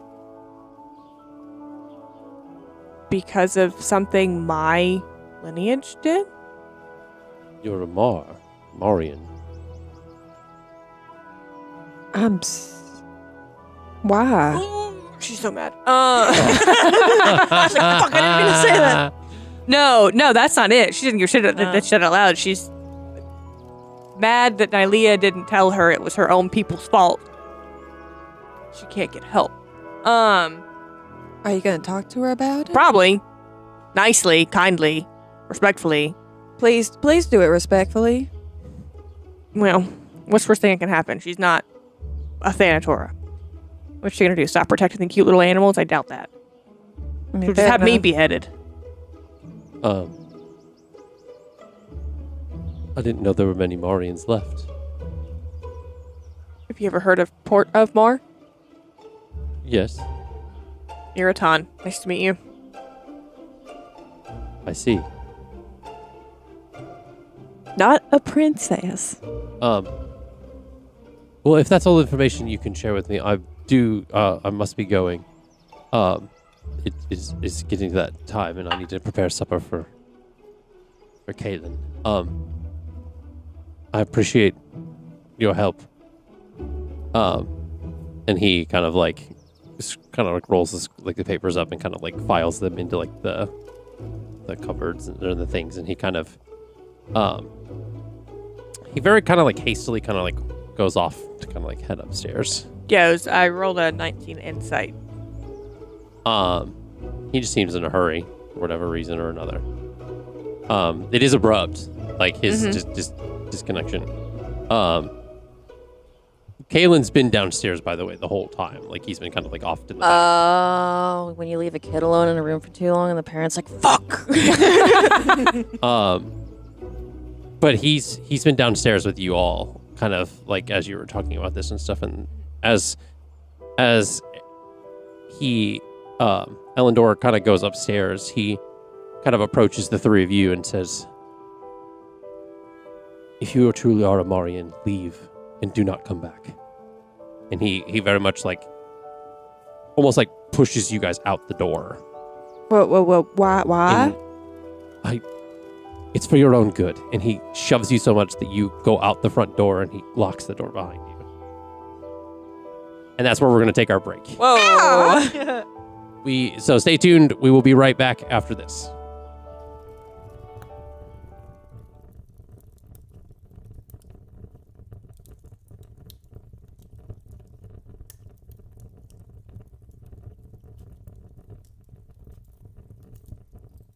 My name is Allie Goodell, and I am part of the filmmaking team on this podcast. I play Elliana Silmare. She is an Eladrin elf druid. She actually comes from a family of druids, and she is originally from the Feywild. Her family worships a goddess named Florenia. This was her whole world, was Florenia, was learning about Florenia and the balance of nature and eliminating abominations and the balance of just the world in general. But then when her village was attacked, she ended up going to the material plane, and things were not as they originally seemed. She kind of realized that she was indoctrinated as a child, and so as of right now, her character is still kind of naive, but she's constantly learning about the world around her and trying to figure out what her place is in the world when she finds out her whole religion has basically been a lie. I think one thing specifically to Elliana is that throughout her experience on the material plane, she's been struggling with finding what is right and what's wrong, the truth to things. So her trying to formulate that balance and how she fits in life, I think, is very important to her character. And so seeing the way she interacts with her new goddess, Flossidus, and just the world around her is interesting to me. This cast of characters is definitely something. I feel like there is a lot of chaos, but usually that tends to happen in a lot of D&D campaigns. I feel especially with Dawn and Lukiel's shenanigans, things get a little crazy, and that can be really entertaining. And I also feel like there are some great emotional moments between characters as well. I think there's a great balance that people are gonna love. You can find us at Off the Beaten Quest on all podcast platforms, as well as Twitch and YouTube, and you can also find us on our social medias. Hi, I'm Allie Fussell. I am doing all of the marketing, project management, keeping everyone on track to get Off the Beaten Quest out into the world. I play level 8 paladin fighter Eira. She is an unconventional paladin. When I built her, she's my first campaign character. When I built her like my favorite gaming characters. So she can kind of do a little bit of everything. She specializes with a longbow and 2 daggers, so she's pretty lethal at distance and up close. She also has a good bit of emotional stuff, which I think the audience can pick out pretty easily, where she loves her friends and her family deeply, but the way in which she does so is not always the way in which they are open to receiving. So she's having to learn and navigate a lot of that. She also has a companion that is a homebrew race called a hop owl. That's half rabbit, half owl. His name is Alyer. And is also in a relationship with an NPC that our DM / my husband created named Jax. So you'll get to hear all about that. So in the first few episodes, there are a lot of moments that are very interesting for Eira. One of them is a very special moment with Alyer where he has to make a choice on what his next steps will be. In addition to that, there's some pretty gnarly emotional turmoil that Eira navigates with one of her party members that I think will be interesting for everyone to hear and to listen to get some insight into her backstory. I think the audience is going to find someone in this cast that they relate to, whether it's someone that's just goofy and likes to have a good time, whether it's someone that's serious, that's trying to learn how to loosen up, or whether it's just someone that completely understands who they are and accepts themselves for that. While they might still feel like an outcast, they'll find a bit of themselves somewhere in this campaign and in this cast. You can find us on all major podcast streaming platforms, in addition to YouTube and Twitch, and all social media, which is linked in the caption right down here. Hi, my name is Caroline Daher, and I am the in-house artist for the podcast. In the campaign, I play Sable Vale. She's a level 9 human grave cleric, and she is flirtatious and theatrical, and she really is just trying to live her life to the fullest, like consequences be darned. And something important for the listeners to know before kind of diving into Sable is that she has a different relationship with her deity, where her deity and her kind of communicate through her tarot cards and through like shuffling on their own and kind of shooting out into the universe, like her opinions. When my character is introduced, I would kind of keep an eye out for right before it, where our DM kind of like hints at my entrance, because there are kind of like little secrets in there that he set up for everyone to realize later on when we rewatch the episodes. As far as this cast and characters, myself included, I really love 2000s rom-com movies, and if you picture the movie Mean Girls, where there's a cafeteria and there's a whole bunch of lunch tables, and each table has a different clique, a different group. This table that we're playing in kind of has a picked person from each group, and we just all mesh and blend together, and it's so seamless and so dynamic. You can find us here on all major podcasting platforms, as well as YouTube and Twitch, and check out our socials linked below. Hello, my name is Sarah Matlack. I'm kind of a flex role, and so I kind of jump from task to task, just wherever people need me, I'm there. I play a red tiefling named Verity Belladonna. Verity is a rogue warlock, kind of in the trickster fiend area, which can make things quite interesting. Verity does have a mother and a little sister. Her mother is Ilma, and her sister is Nadine. She also has the blue human eyes. One of the cool things about Verity is that she is showing as a tiefling, but her mother is actually human. And so one of the things that I wanted to make sure that we had for her character art and everything was that she had blue human eyes, just so we could have both representations of her father, who was a red tiefling, and her mother, who is human. We are a rowdy bunch, and I feel like with each character there is going to be someone you can connect to in a way. And that's another thing I love about this group, is that you can find a way to connect to them. Whether it's through an emotion scene, whether it's just getting drunk at a tavern, or climbing a tree. You just never know. Dreams can show someone your truest desires as well as your darkest fears. And so I would keep an eye out for those dreams and visions, because you might see them pop up every now and then throughout the series. You can find us on all major podcasting platforms, including our Twitch, YouTube, and other social medias. My name is Justin Fussell. I am the game master for Off the Beaten Quest. Outside of being the game master, I do a lot of writing, world building, filmmaking. Me and my wife, we run Imagistorm Productions together.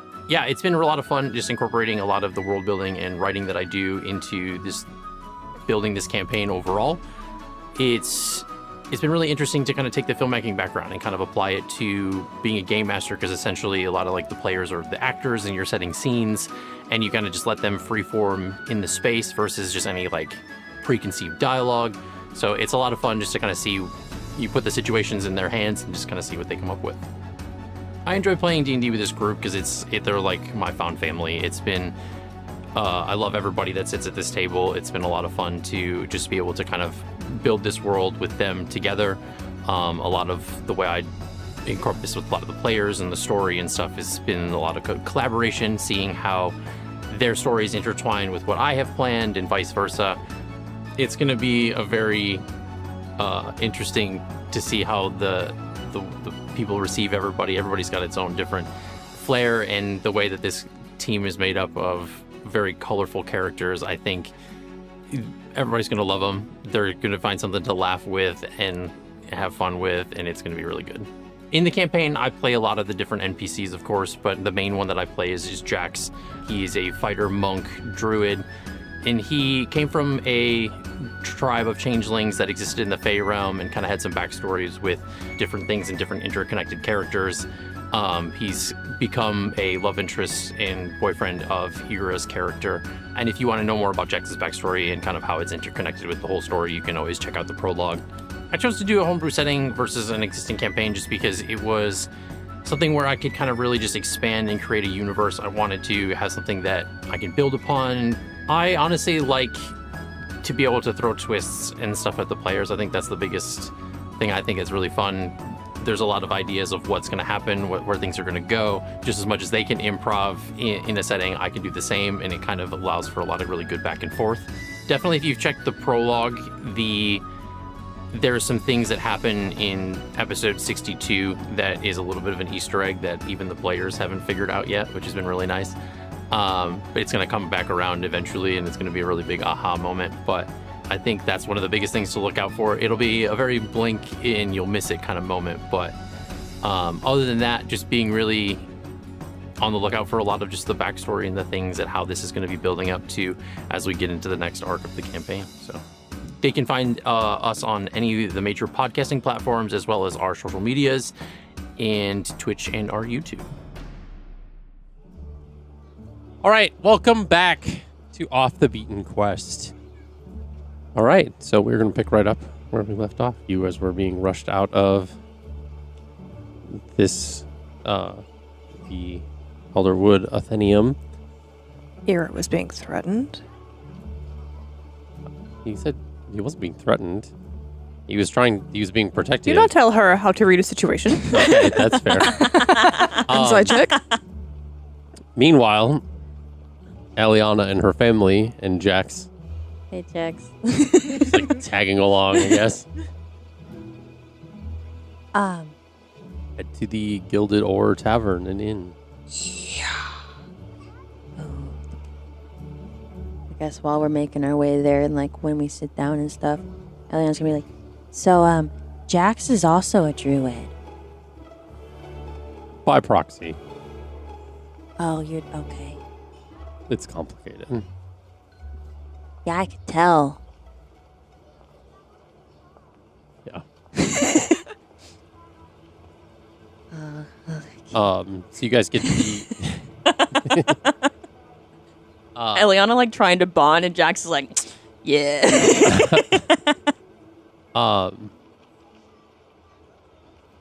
No, I dealt with it.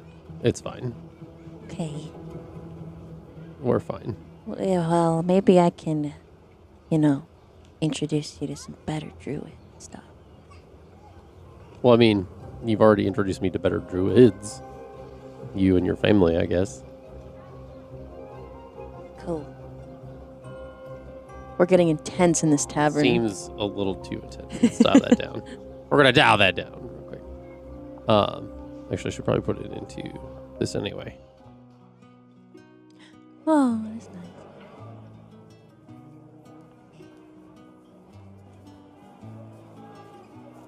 It's like a little campfire and stuff, like a fire in the fireplace and things like that. As it's getting closer to the afternoon / like kind of dinner time, because you guys have been kind of going around.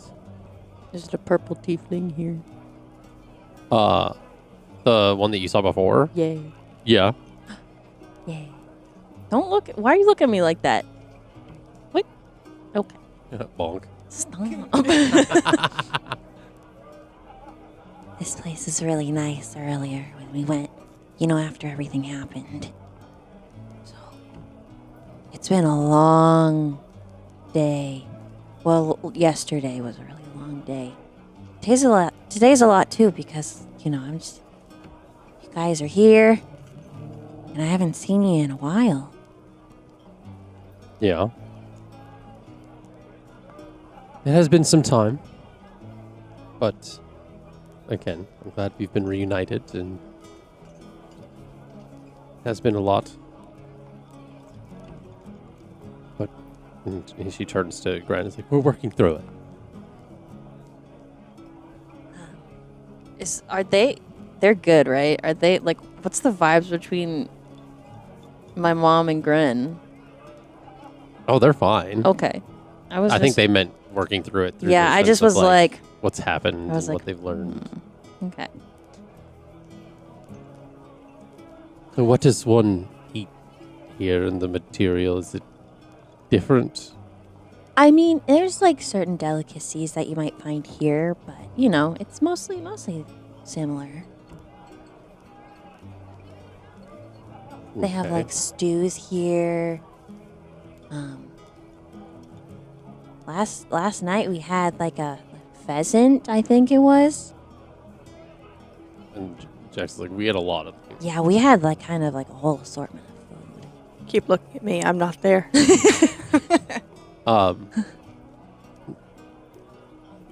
So the tiefling comes by, Drenna, and says the specials tonight are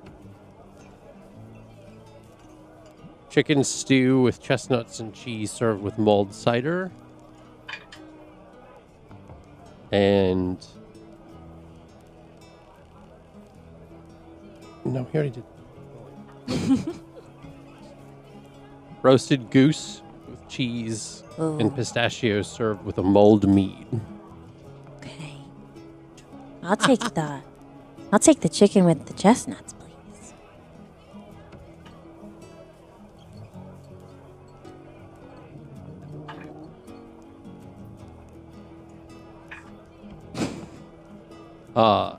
And we also, if none of those suit your fancy, stew with stork and beets and apples served with mulled mead. Man, where'd they get the stork from? That's what I was saying. I laughed at that because it just says stork. Wait, Drop too many babies. Aren't storks like kind of like a swampy living Yeah, like place? brains and stuff. And that's kind of like what this place is. Okay. Okay. Yeah, we could. I mean, if you guys want to try like everything, we can. But I'm just gonna get the chicken. Jack says, I'll have the stork. I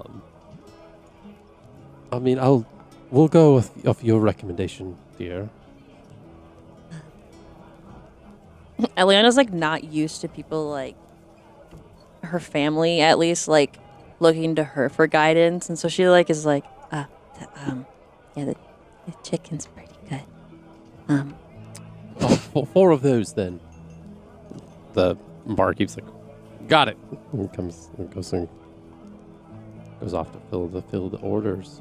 So what happened the second time? I saw like bits and pieces, but Well, I'm not sure what you saw, but we were just rebuilding the temple, and it's a normal day, and that weird cloaked woman just attacked the village out of nowhere.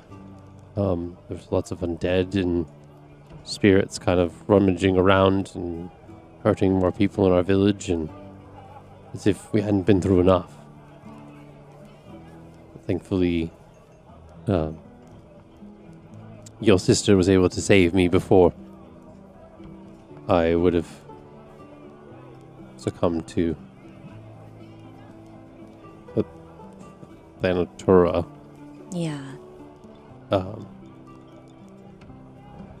I don't really understand it all, and I don't know if I ever will since she's gone now. But I think she was trying to. She was once the god of natural death, but she started taking advantage of that and using almost like souls to power herself and her immortality, from what I read and was understood and told. So she was banished. She was a usurper god, which is why she came back as under the guise of Florenia to kind of hide her identity, to try to get more power again.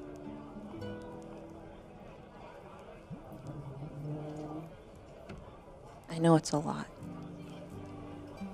Well, that business aside, we can at least have a good family meal like we used to.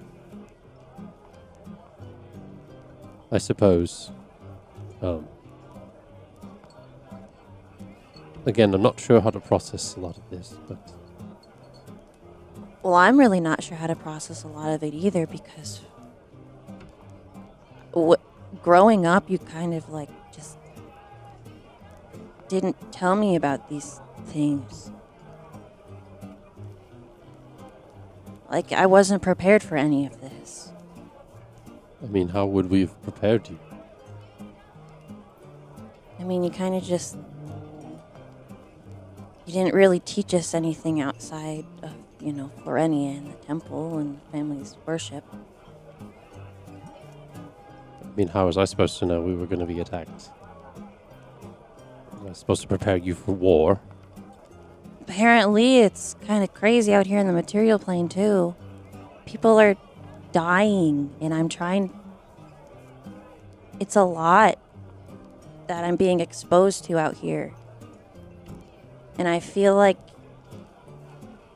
you kind of, hid the world from me in a way. I mean, were we supposed to just open the door and let you venture off to the material whenever, as soon as you could walk? I mean, Or no. talk? But there's threats out there that, you never made us aware of. Is your magic not capable? To some extent, no, because my friend is dead now. And yet you were not. So you were prepared in some way, shape, or form. What use are my powers if I can't protect the people I care about? And Lillian chimes in.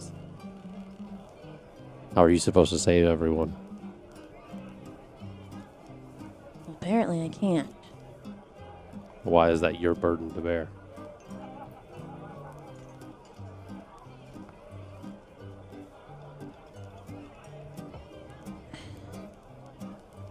Just feel responsible in some way. Well, I mean, were we supposed to just go out and play hero the moment Dad died?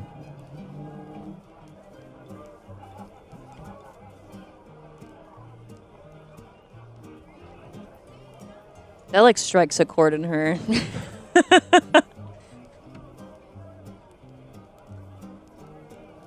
But nevertheless, and Freyona kind of pushes, puts her hand out to have Lillian stop, and she says, "Nevertheless, we're all here. We're safe. So,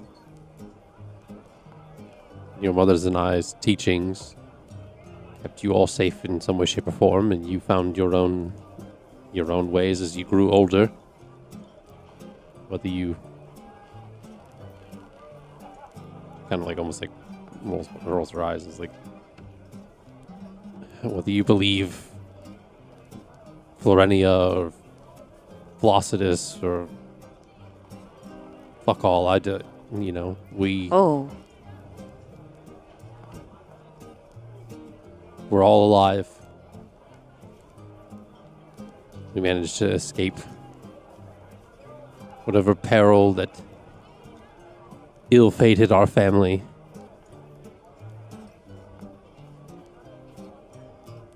That we should be thankful for. Yeah. Well, are you guys thinking of going back? Or staying, or what? I mean, that is where our home is. What are you guys gonna do with the temple?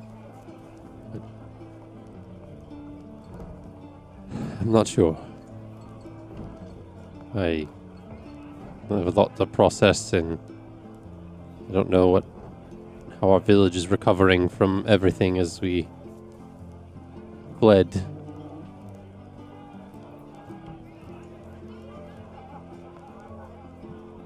And to your point, and I think to Lillian's point, if we had stayed and tried to save everyone, we might not be having this conversation right. And that's not to be insensitive to our people. But there is a point where you have to draw the line. and look out for yourself. And I don't know what happened with you in this Thanatura, but it seems like you did the best that you could.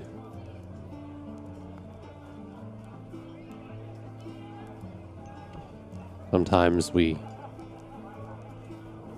no matter how hard we try, we just can't save everyone. Yeah. And in her head, she's also thinking about her father. Because he got very sick and they could not do anything about it. And and when Freona says that, Jack's kind of like, almost like kind of starts looking off away from the table and is very like, given his reaction to like what happened with like Lukiel and everything. And the bar person like brings all of the food and the table's just like really quiet and it seems so somber and it's like passing around like the food and like the drinks and stuff. And the moment that she like sets the plate down in front of Jax, he just like kind of grabs the meat and just like tosses it back like almost immediately. And she like walks away and like kind of like leaves you all to it. It's just like that awkward moment, like when like the waiter like comes by and is like, "Oh shit, all right," and just like sets the plates down and is like, "All right, if you need anything," I'll and, like walks away.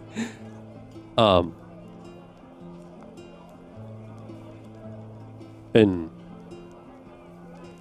Gren like kind of takes your mother's hand, like kind of puts her hand on hers and says, "It's the way of the world that sometimes, you know, you talk about people dying and not being exposed to that, and unfortunately that's the way the world works. Us elves, it's different. We outlive a lot of the people that we know and are our friends. It's hard to see. Others grow old when we barely age at all. And thankfully enough, your father blessed us with the good fortune as he looks down upon us. Because I wouldn't have found your mother had he not." She kind of like looks at her and smiles at Freona. But enough of this sad talk. Let's enjoy this food of the material realm and Fucking love that. It's pretty good. which is funny, all things considered, because I'm pretty sure there are chickens in the Feywild. They're just not like the exactly same. So like, chicken isn't anything different. You can tell, like, there's a tiny, like, taste difference. It's very subtle. It's all in the material.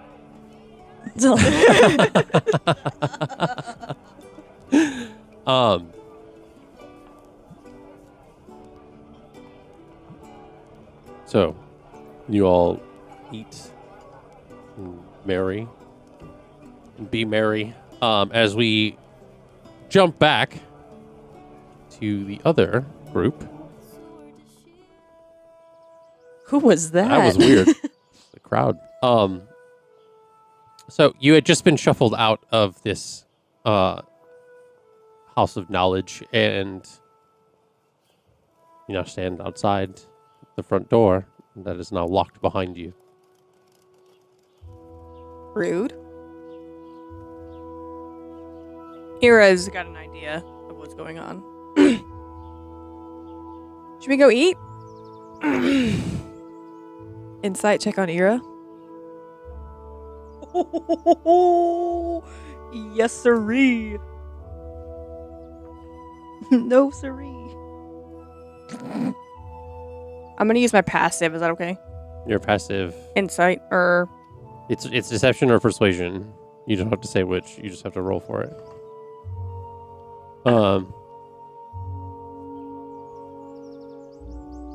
9. Nice. It's a 14 before any modifiers. Mine was only 11. Well, I'm going to revert to your passive insight. Yeah. And a 6. You see the 6 of swords. Oh. Reversed.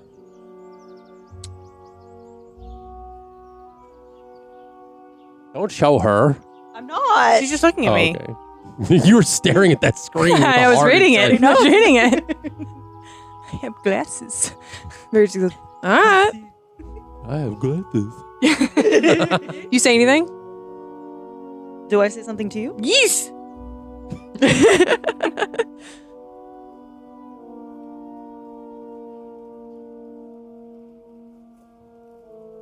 We are no longer in the zone of truth, Bazilius. We're walking now, right? Yeah, you're certainly walking. What lies? What am I lying about? is behind the eyes of terrible sadness, Not sadness. anger. You gonna keep guessing or you gonna tell me? A little bit of both. Okay. Okay. Are you hungry? That's where we're going. Okay, no lies. She's looking straight at Verity. All right. Okay. But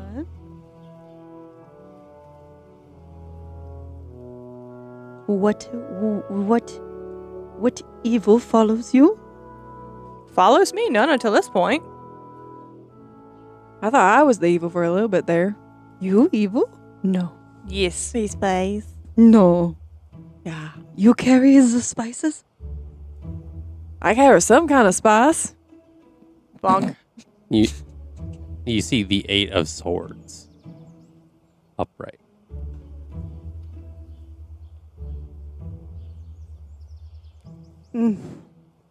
She speaks the lies. Boy, The 8 God. of swords was to Verity, by the way, just to clarify. Oh, never mind. Just kidding. Where are you from? You go from foreign lands to Valley Girl. It's a mix of my hometown. Okay. So How long's the walk? Yeah. As long as it takes for this situation to still be awkward. So what's your deity like? Gorgeous. Humble. Kind. No idea what that's like, but good for you. Mm-hmm. Thank you. And yours? If you have, you... Shadowy. Ooh, creepy. It's kind of an ass. Who? Oh, hers? Yeah. Oh. And they're not a deity either. Ew. Like drops the facade. You're like, ew.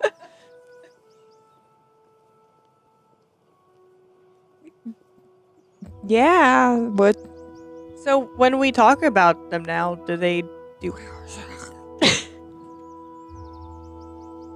They making a noise? They used to. She almost bit off her tongue. I did. We were hitting a rough patch back then. I think we're chill now, though. I had to kill myself, and Like literally. not literally, but Metaphorical. like I was viewing myself literally in front of me. Shadow version. Yeah, that's it. My glasses. Is this something so all the horned people can do? No. What are you? A tiefling.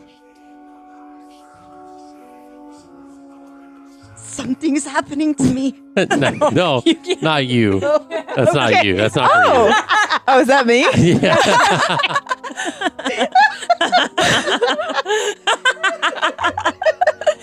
Something's happening to me. The It's the first time Sable has been at the table for the voices. The voices. The voices. The voices. What are they saying? You just heard them Alright. whispering.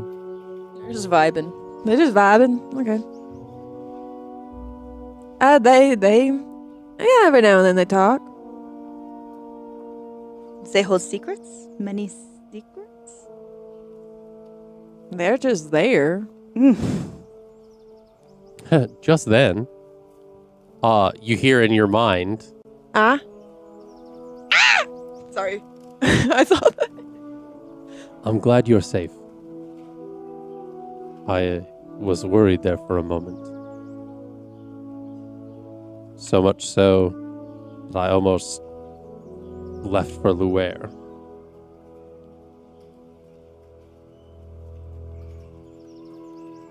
Stay safe. Love you too. As red as the shield behind her, folks. Am I really? For a second, you were. Internally, she's like, not answering. Oh, that's what Dawn meant by waiting.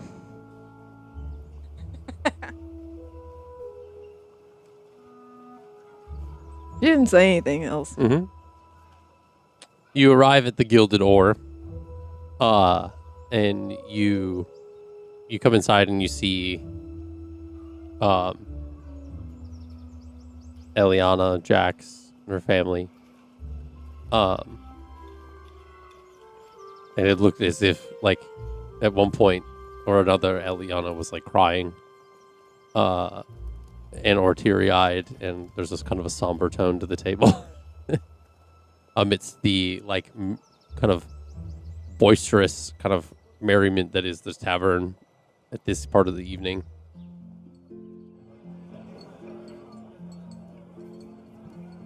Do you go to their table or do you get your own? I'm not leaving Jax alone in this situation. They can. Eira's not leaving him alone in that scenario. I like the gray man. I will go also. Okay. Verity will walk up and see Elliana, like, teary-eyed. Jax, what did you do? What did you do? What I did, what did you do? I didn't do anything. She's crying. Sure she's not crying about you? Internally, the first thing that popped into my mind was just flipping him off, and then she remembered the thorn whip. Is like, I'm getting a drink. It just goes up to the bar. Hey, guys. See? You okay? Yeah. We're working through it. She, like, I'm assuming that these are benches. Yeah, it's like it's certain, like, kind of, what's it called? Like communal seating kind of thing. Like, Yeah. where there's, like, larger tables and there's, like, smaller, like, booths and stuff around the outside. Yeah, she, like, swings a leg over to sit next to Jax. Okay. But she's sitting, like, sideways on the bench, so, like, he's here. And, Okay. like, her legs are, like, straddled over the bench. She's, like, rubbing his back. Been a hard day. Damn, okay. Not, like, in, like, a weird way. That's not the face that Kara the table is making. She's straddling it. Damn. Calm down. The bench. Calm down. And- Calm down. Fuck.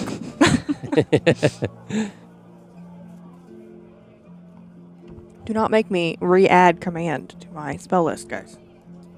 It's on mine. I have to... We can command each other. I have a suggestion. Go ahead, Elliana. Oh. You need. Yeah. Did we want to... Hey, Mom. And Lillian and Gren. Do you guys know anything about... and she, like, looks around. Do you guys have any information about Marian Hearts? Just asking. Can we just in case. not talk about that here? And No. the whole room Okay. goes, like, silent and Lol looks at your table. I'm just kidding. Like, excuse me? Can we not talk about that here? Okay. Go ahead.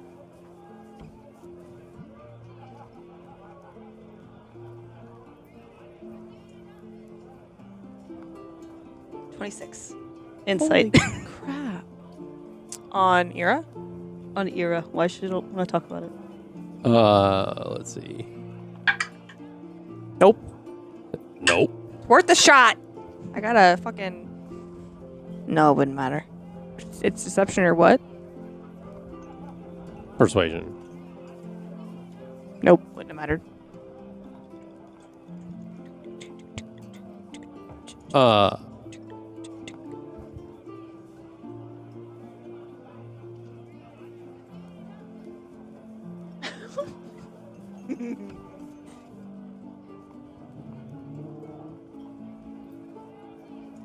It's the Page of Wands upright.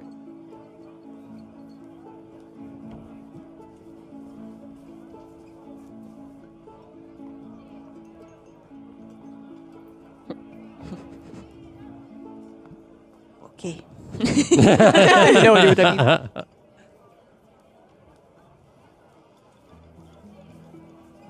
Well, I guess once you guys have eaten, did we want to head over back to the observatory? Oh, I was going to answer. Oh. Because you asked the question. We didn't really get to that part. Well, I asked not to talk about it here. Oh. Yeah. Okay, then never mind. Yeah. Well, Do you think we can talk about it at the observatory? What's the observatory? The veiled, that's the place you guys were at before. the starry place. The Veilbound Observatory. Maybe. The Sorry. the little boy. I was giving the info dump to the dad, Yeah. and I connected some dots, and then we were quickly shoved out and told that Oh. I should leave. Why? I'm not safe here, apparently. Which is weird to not be safe in a holy city. I figured I would, Yeah.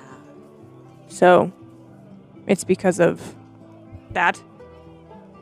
So, Oh. Okay, yeah, let's not talk about that. Are you up at the bar? I am. I'm not hearing nothing. I wish there was like a way to talk without people listen. And then she looks to Sib, she's like, without people listening. Because, you're just, fucking here, getting all this information, and Elliana's like, maybe we probably shouldn't be saying all this shit in front of I was thinking the same thing. This is what Jackson's trying to say. Elliana is still a little naive, okay? Sometimes she's not she's kind of oblivious sometimes. She's like, wait a minute. she's just a girl. She's just a girl. Just a girl. That was also a god for a second, but she's just a girl. So, I guess we're gonna eat up and then we can go to the observatory. What does everyone else think? Remind me again of you want to take your family to the observatory to talk about Flossidus? Yeah. Okay. Gotcha. I don't see any issue. Okay. Gonna eat my chicken now.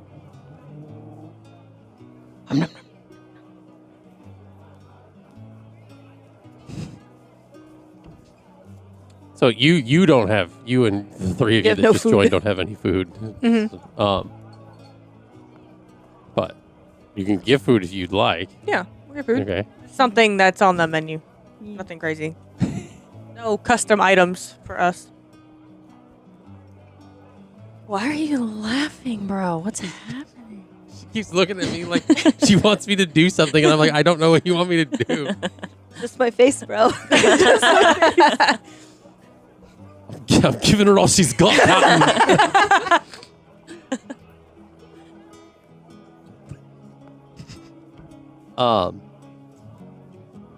So you guys end up getting some food. You all eat. What's Verity doing? Yeah, I was like, what are you doing? Verity got some ale and I guess a bowl of fruit. She's just Just a chilling. bowl of fruit? Just a bowl of fruit, just chilling up there. Make a perception check. Oh, she doesn't come back to the table? What Jack said hit hard. You said perception? Yes. With me, everyone. 21.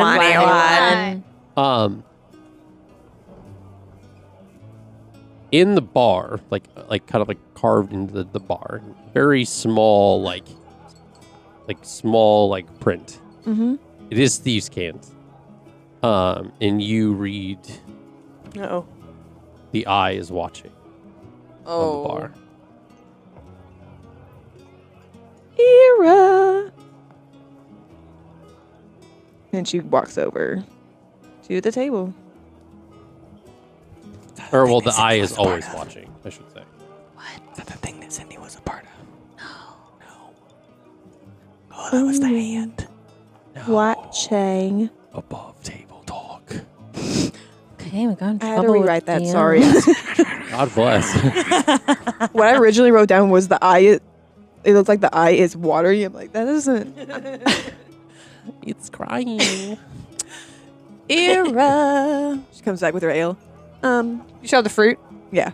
All yours on her shoulder. She flutters down and just starts helping himself to your bowl. Damn. You can push him away, but he is going for the fruit. All right.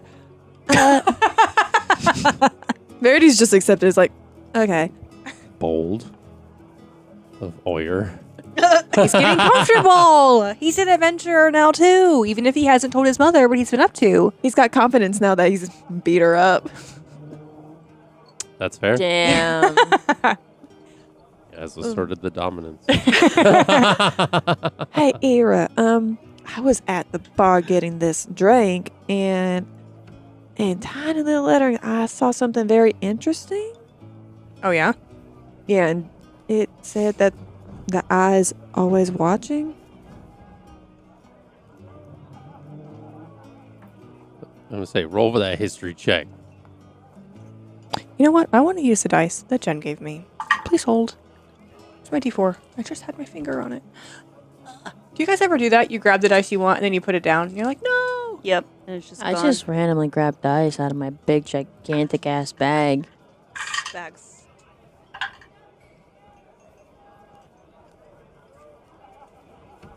Dice ASMR. 18. 18. 18. It sounds familiar. Any, like, from studies or personal? You would, if something sounds familiar, you know if it was something you learned or something that strikes an emotional chord. Just sounds familiar. Nope. No clarity. Probably not. No, probably not. No. Mm-mm. I'm guessing Verity wouldn't have heard it before, too. Nope. I've definitely not heard it before. No. I mean, I have a hunch. You can have a hunch. Mm-hmm. You don't have any certainty. That's fine. You had never heard of anything known as the eye. What was the tattoo of the guy on the boat? That was too good to be true? That was on his shoulder. Sure. I don't think it was an eye, though. You only saw, like, lines. You didn't see anything else. Not enough that it would resemble an eye. Or not enough that it would resemble anything. Yeah. We need the cat cam. Ellie. Coming soon. My bean. Well, All right. Well, that's very ominous. So between that and the getting shoved out the door. hey, Elliana. Yeah. And she's also kind of talking to Jack when she says this. I think we need to prioritize what happened with the dragon. Are you staying with your family, or are you coming back with us? Are you continuing with us? What are you doing? So, I think to be contextual, none of you, aside from Jax, knows at all what you're talking about. Yeah. With the I thought you dragon. were there. I was Nope. there. Eliana was not. Elliana was there. in port of. Yeah. Portamar? At the Centurion Spire? Oh, okay. Yeah, she was part of that. That's why I'm only talking to her and Jax. That's fair. I'm not talking That's to fair. these two. Beanie. Here she comes. Sable's literally sitting behind Eira, just taking in all the We information. need the cat cam so bad. Next week. I know, next week. Next week, cat cam. Yeah, I think we need to handle that with the dragon. I kind of figured that was going to be our next step since I don't really know what else. Yeah, and I have a bigger concern around that too. Okay. So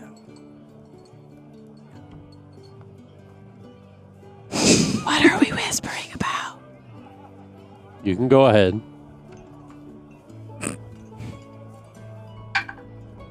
Aw, you're already higher. yeah, it's a 16 straight before I roll for anything else. What do you want to know? What did I want to know? Mhm. What your hunch was. Just the feeling. You see the 10 of cups reversed.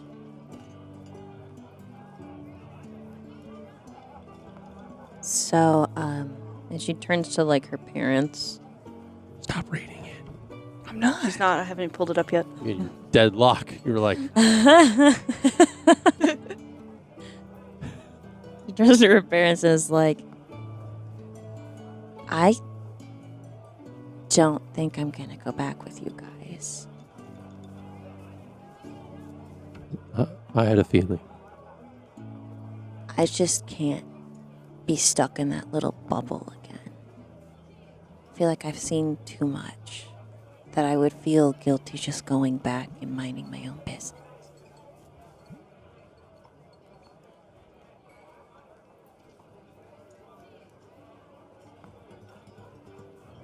Well, and then Gren like stops Freona and is like, that's fine if you want to stay. You're grown enough, you can make your own decisions. And we need to respect that.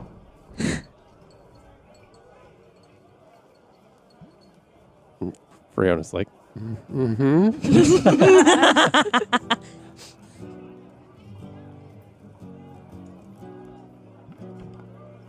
And in accordance to like where's everybody's like how was everybody sitting? So if Jax was here, I'm assuming Lillian might be on the other side of me. so you're next to Jax and Yeah. she's on the other side of you, and then your parents are on the other side. So and Lillian turns to you and kind of in this like playful older sister kind of thing, like kind of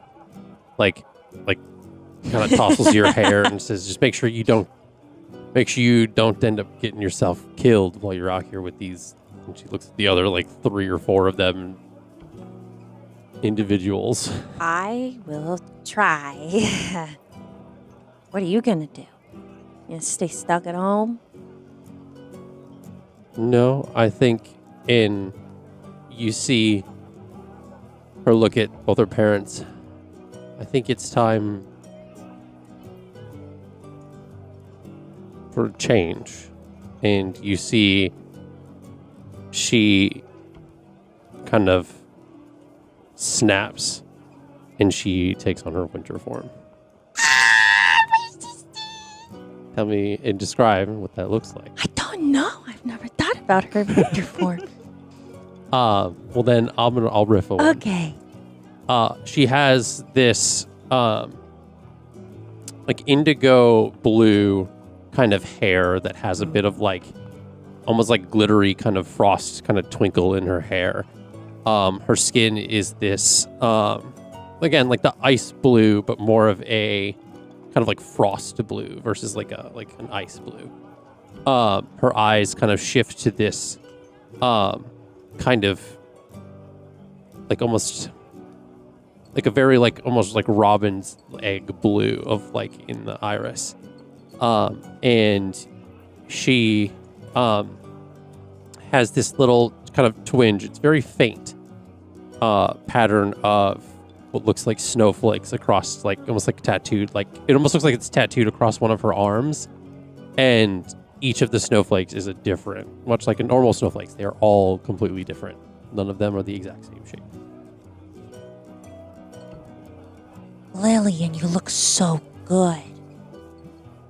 And you see as she kind of like puts her hair behind her ear, you see kind of tattooed kind of like on the inner of her like elven ear on that side as she's changed, there is a constellation of a like almost like a bow and arrow like tattoo like in the ear.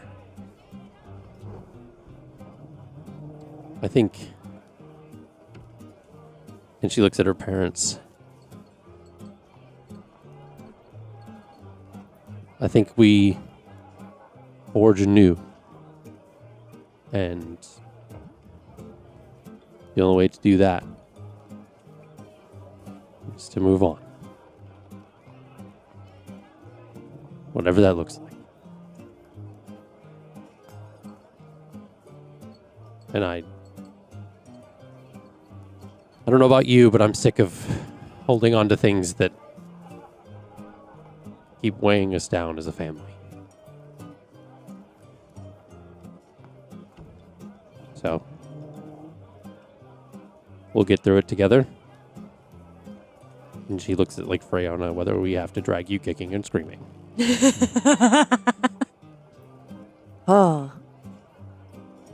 I like to see that. I think that would be funny. I mean, entertaining. It's what Dad would have wanted. Yeah.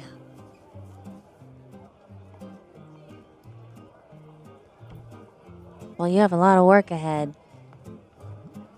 And looks like you do as well. Yeah. I have a quick question. Mm-hmm. Gren is the wood elf? Yes. So Dad was an Eladrin? Yes. Mm-hmm. Okay. I'm trying to figure out, because with Freyona being an Eladrin, I didn't know if our wires were crossed somewhere. Okay. Genetics.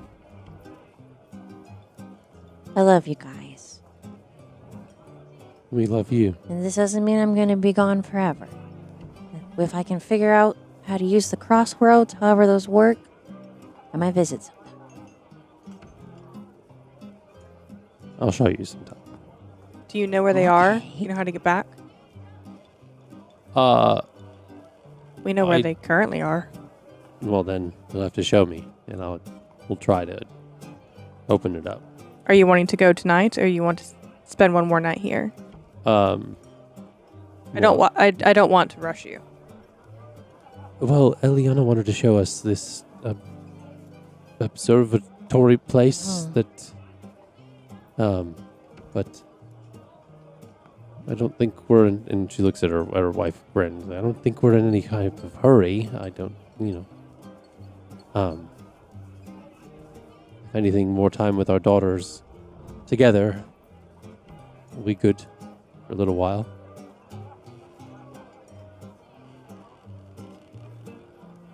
I can show you some cool tricks I've learned while I've been here. You know, the sky's way more powerful out here. What, the changes to night? They were landside. No wonder I didn't see Flossidus for so long. There was no night sky. And Lillian says, I'd like that. Yeah, you would. Smashes into a hug. She's like, all right, cut it out. So essentially you all finish eating and get up from the table and head out of the Gilded Ore. I'll have all of you subtract 1 gold from your inventory to cover the food.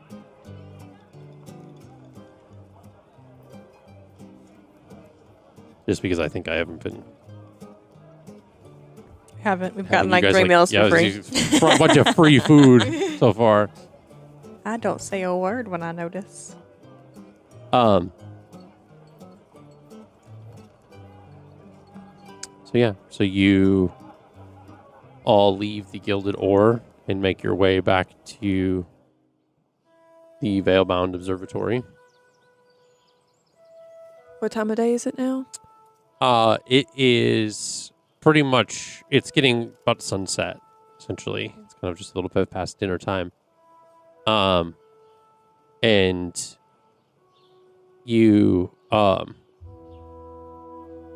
would think you guys you kind of have come to this, back to the observatory, and,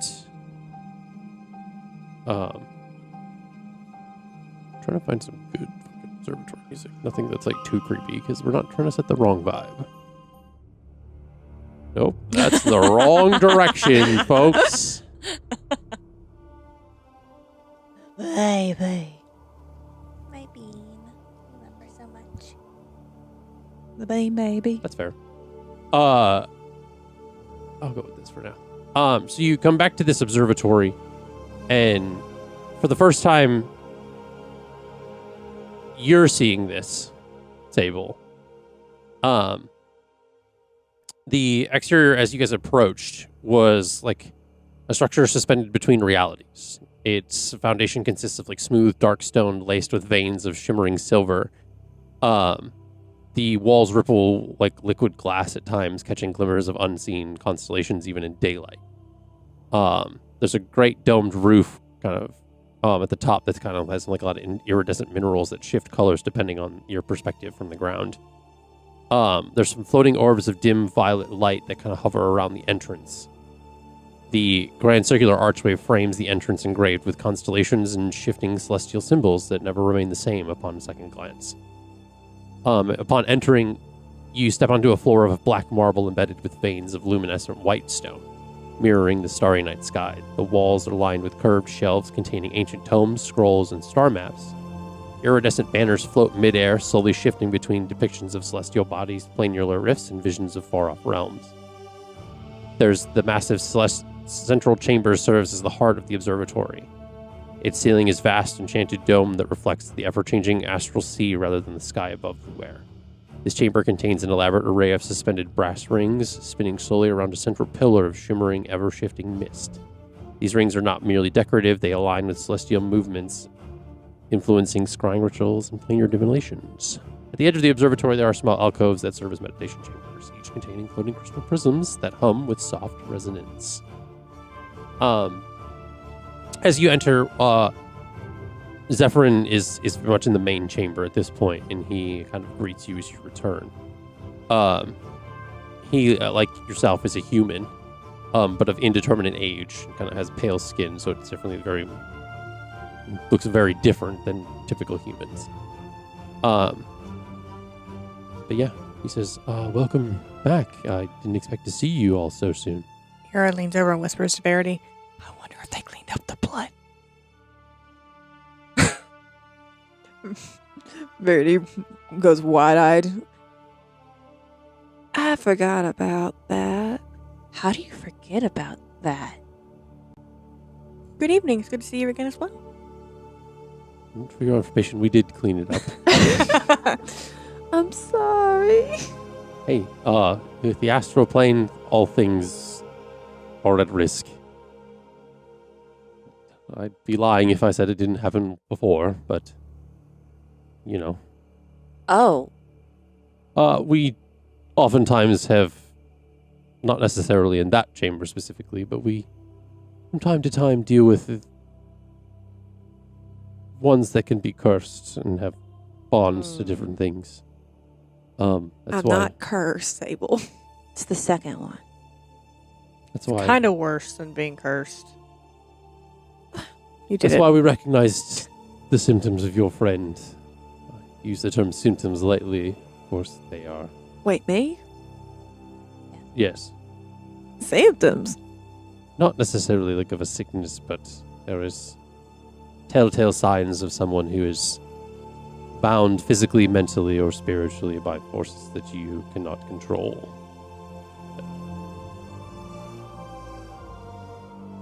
Verity disassociates. Fucking fair enough. What brings you all back to the observatory?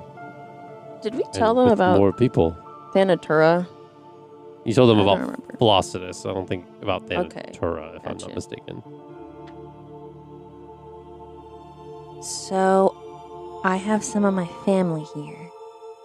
And I guess I was just trying to show them some of Flossidus. But there isn't much, considering her resurgence is recent, as you've indicated. Her presence has been remiss amidst the pantheons of Aarencia, given that she gave up her spot amidst the pantheon to keep our connection with magic. See, Mom? Told you. And given that you say that she has resurged, it does make more sense with some of the things that we've been seeing here at the observatory. The alignment of the stars and kind of a lot of the things that we've been seeing amidst the different planular seas, and it makes sense that something would be remiss amidst the gods themselves, and that could be the sign of a bringing about a new age.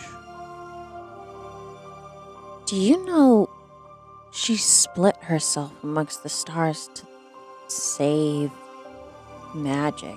Do you guys know how she's kind of reformed and been brought back? Pantheons and celestials can be tricky, given that most deities decided to break away from those on the material, but a lot of the times it's something as simple as belief that could fortify most deities. But Hey, Lily, you sometimes hear it's- that? She gives a little winker to her sister. sometimes it's not that easy. There's belief, or rather the lack thereof, doesn't stop any unwanted deities from lingering. Oh, So it's not a two-way street, unfortunately. that. She not dead? Well, I mean, that explains because I was trying to kind of combat Thanatur by being like, you're just a little jerk. Like, you're not real, and it didn't really do anything, so yeah, that makes sense. So should we stop saying her name? Again, I'm not sure it's that simple. Can gods die? I mean, I'm not privy to that level of knowledge, I don't think. Okay. That's something that's above my pay grade. Okay, well, I'm a little more concerned now that she might come back. But she's taken care of for now, I guess. Give me a history check. History check. History check. 10. You remember that from what Flossidus said in the astral plane, that she was taking over both Mm-hmm. aspects to avoid a vacuum of power where somebody tries to take that place, or stand in her way, or essentially. So there's a good Pretty chance sure that- she's gone. I mean, there's a good chance / confidence that because she's taking that place, there's nothing for Thanatur to come back to, Mhm. even if somebody still believes. Because it's a bigger problem if there are two gods of the same domain. Yeah. So Good news is I think she's gone. And if she ever comes back somehow, it's going to be a challenge for her to get back into power. But I can take you to some of the tomes / scrolls that we have on Flossidus, if you would Yes. like to, and he kind of escorts. He kind of calls over one of the acolytes to kind of escort you through. So he takes you, your mom's, and Lillian over to, I guess it's like a shelf amidst the main hall that's kind of still in that area. Is there anything else I can do for the rest of you? Is there a Temple of Nylea anywhere here in the city? There is a temple of nature that exists within this, the city that could potentially commune with all gods of all that nature. So But not one dedicated to her specifically? that I'm not aware of. There could very well be a altar or some kind to her, but the pantheons to which people worship and or are in beliefs of. This is a large city that covers a lot of ground when it comes to different pantheons and religions. Eira So I'm believes sure that him, there is. but in her head, she's like, "You're the head priest of a temple, and you don't know the other gods that have patrons in the city? That's odd, but okay. We'll go with it." He's only an expert in his own temple. He doesn't know. I don't know. Yeah. Yeah. Yeah, I'm just a guy. I would suggest you venture to the Mangrove Sanctum. That covers a lot of deities of nature, protection, and water. But again, I'm not sure if there is a specific altar there for Nylea, but that would be your best bet. She just nods. Verity, you also were thinking about getting help for your situation, weren't you? Did you want to take me up on that offer? What was the offer again? We have a ritual designed to aid those who are bound physically, mentally, or spiritually by forces that they cannot escape. It is known as the severance of chains. It's whether breaking a cursed bond, severing ties to a dark entity, or freeing oneself from a cycle of suffering. This rite is performed under the shifting constellations of the observatory's dome. Flossidus will be watching out for you. I understand that I'm just a little bit nervous because I just got on good terms. And I'm afraid it's going to piss him off. Would you call it good terms if they used your body to try to attack people? And what is good terms with an abuser? I've been through that before. Not the same way, but I mean, granted, you did voluntarily enter this pact, so I'm not sure that the term abuser is appropriate because you literally asked for this, but she didn't know the details. Did you not know the details?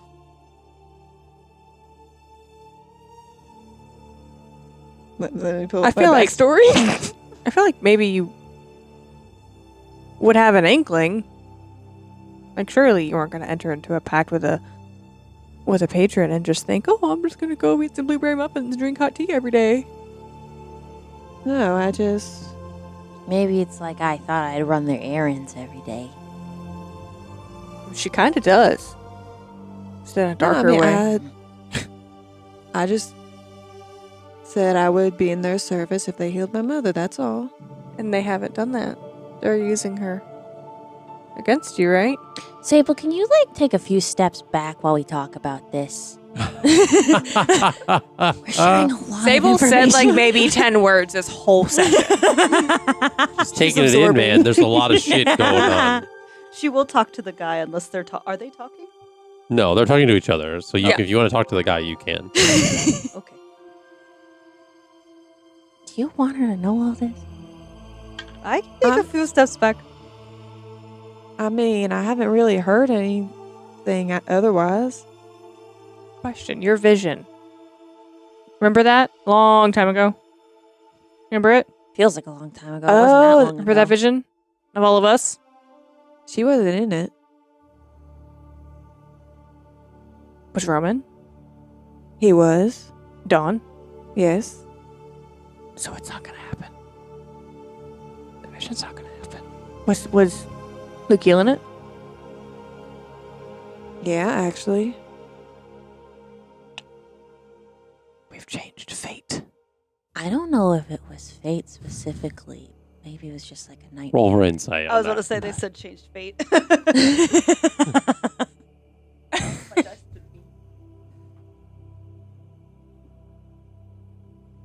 15.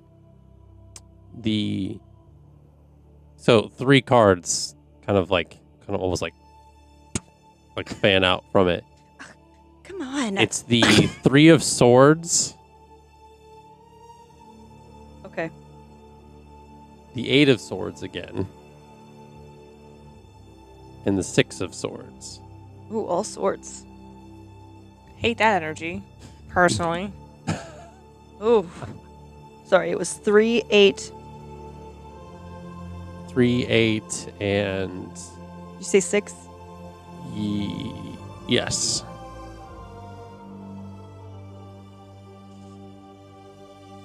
Oof. Oof. Oof. Okay. Do I see her making Yeah, do faces? people see? I want to say that if they floop in front of me, I'm trying to grab them out of the air. Yeah, like, yeah, put to them in the keep it like, bag. yeah. Yeah. Everything okay? It's fine for me. I don't know for you. You're kind of nosy. I'm nosy. I think it's more her deity than her. Fair enough. Yeah. What did you see? What did I see? Like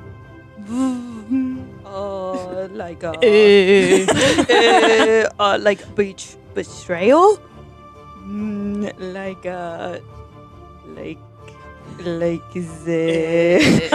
the feeling trepid. As you're describing this, the deck kind of spits out 3 cards again, but like this is like almost like Uno attack style where it like shoots it out. The Ace of Cups hits Eira, the 2 of Cups hits Elliana, and the 3 of Cups hits Verity. Ow! What? They almost like hit the forehead and they like kind of sit there for a minute and they're all upright. Why? Oh, who hit Ace of Cups? Eira. It was Ace, 2, 3. Mm.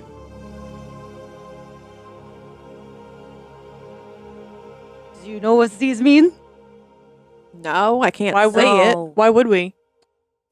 I don't know. You like the old? Gren, I know you know a little bit. She's like, I don't know about you. Didn't teach me about this. She's like deep in conversation with the priest. Oh, wait. You're not here. You're talking with the Acolyte and showing them the stuff about Flossidus. Oh, I thought we were like in the same area, like we hadn't split off yet. Yeah, I thought we hadn't split we off hadn't yet. Well, split you're in the off same, like the Smith's big main hall. Okay. Well, But no, you had because moved off. dude asked if we wanted to go anywhere, and that's what spawned this. Well, it was to the 3 of you. She had went off with the Acolyte to show her family about Flossidus. yeah, so you're not there. Okay. Bye-bye. Aw. Sorry. She never told me to back off. We can say that this all happened before. Okay.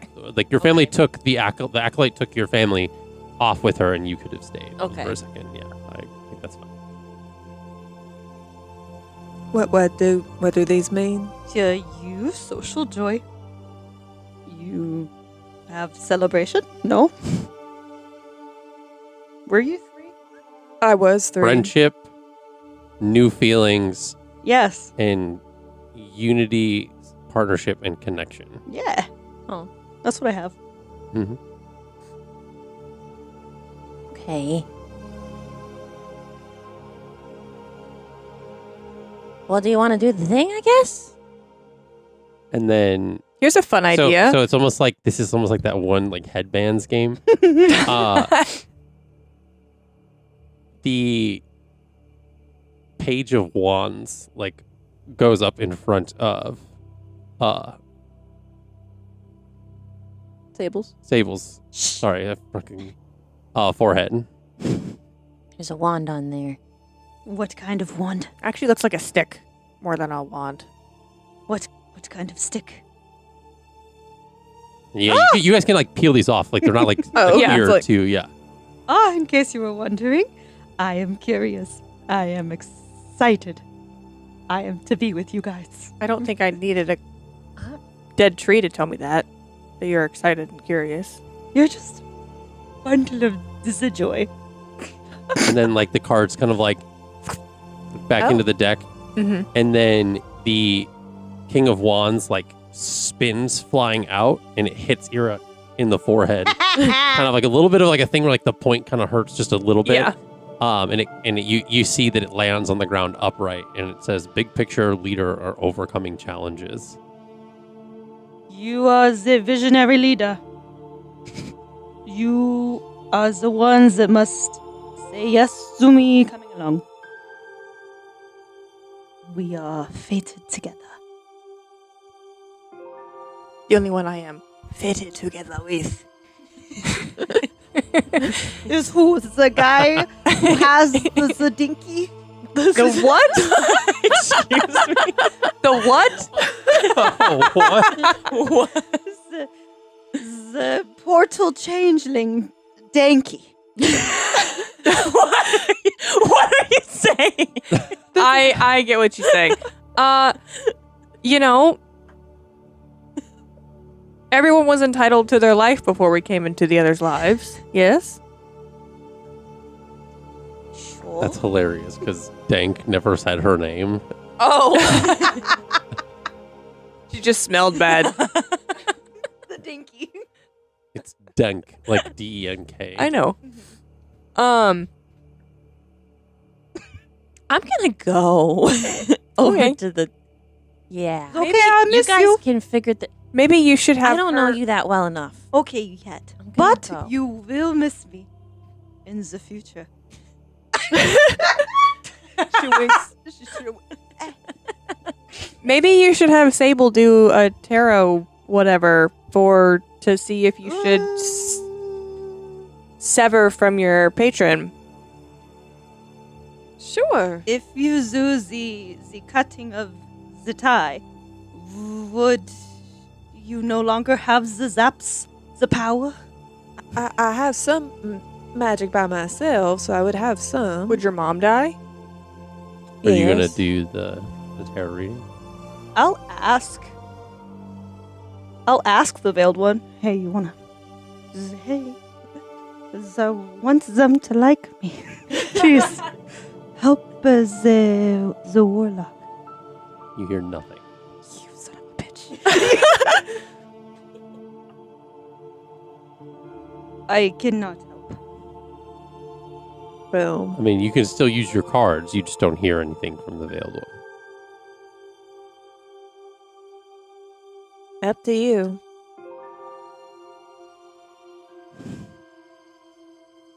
Do you have to have magic to do that? I feel like you No. could just shuffle and interpret.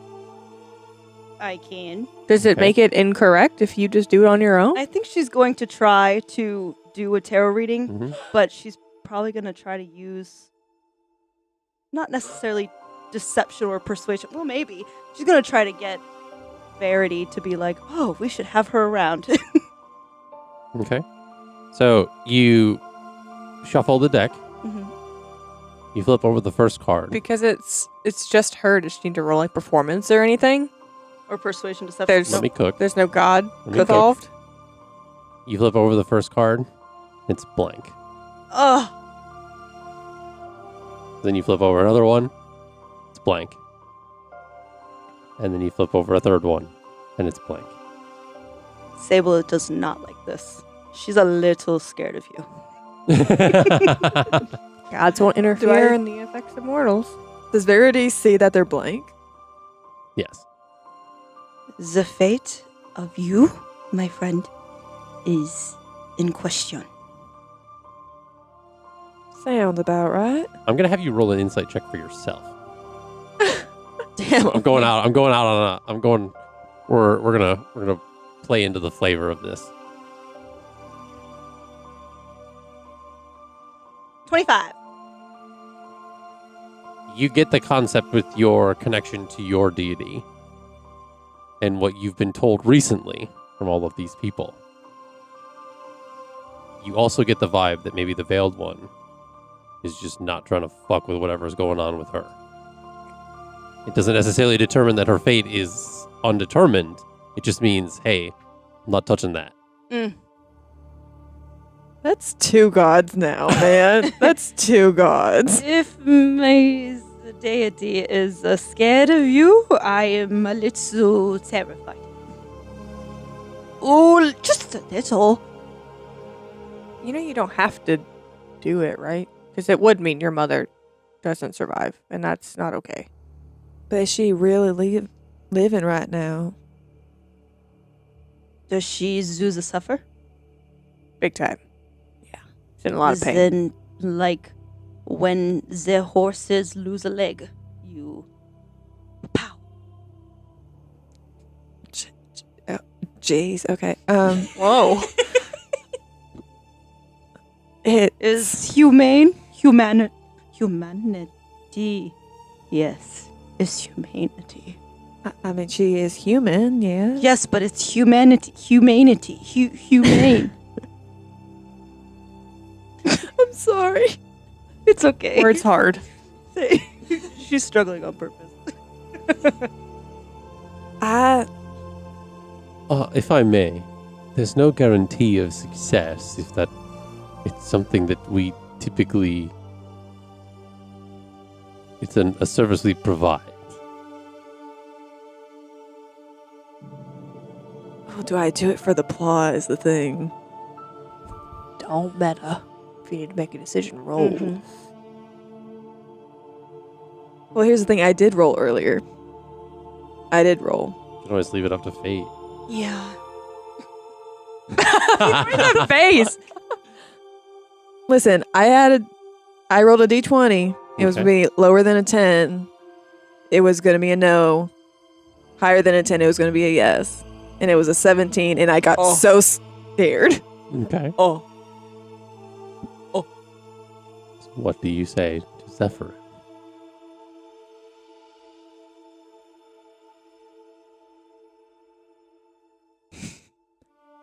Oh. I don't think she will. Okay. She's on good terms. She's not going to fuck it up. Do you know that? Her perception. Okay. That's why I'm asking her perception. I mean, my passive perception is a 20.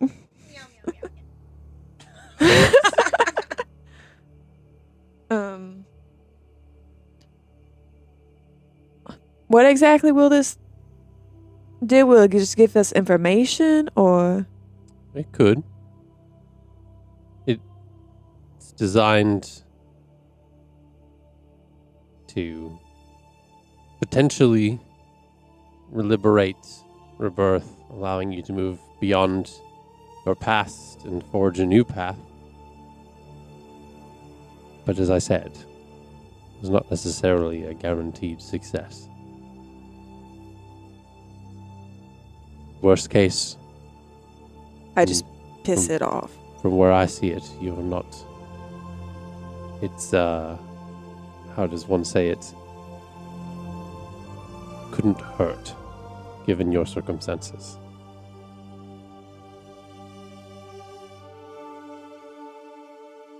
I'll honor the dice roll then. Okay. That freaking grin, man. So he says, right this way. And escorts you himself to a different chamber of the observatory. Do you want support? Yes. Okay, Eira will go with her. Here it goes. Okay. It's gonna be a fucking trying to get the illithid worm out of the head. From Baldur's Gate. The chair scene. Yeah. Baldur's Gate. Okay. So, Elliana, Jax, and Sable are left in the main hall. I just dropped it. That was not a... Okay. So I went with my parents and my sister. Yeah, you're kind of essentially off overlooking at like the bookshelves and stuff. I'm gonna have you roll a d20. Hey. You're not gonna add any modifiers. I just want you to roll. That number will be determined what it is for later. Do I want to roll well on this? Okay. I'm not going to tell you Just that. okay. Okay. Okay, that's a 16. 16? Okay. So, you go off into another chamber. So, Verity and Eira are escorted to a different chamber. Let me get to...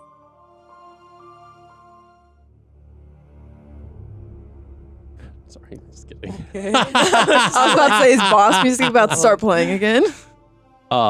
No, I just wanted to fake you out.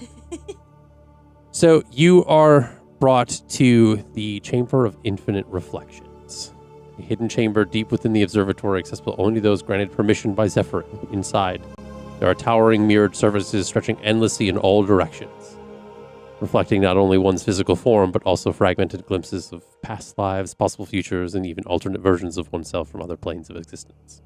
Jeez. There is a single, kind of very much similar to the other place. There's like one of like those like, kind of like, I figure out the right name for it. It's like, but the bed chairs where you can kind of lay down. And he gestures for you to lay down amidst, and it's like set in the center of all of this. Verity lays down. And he begins to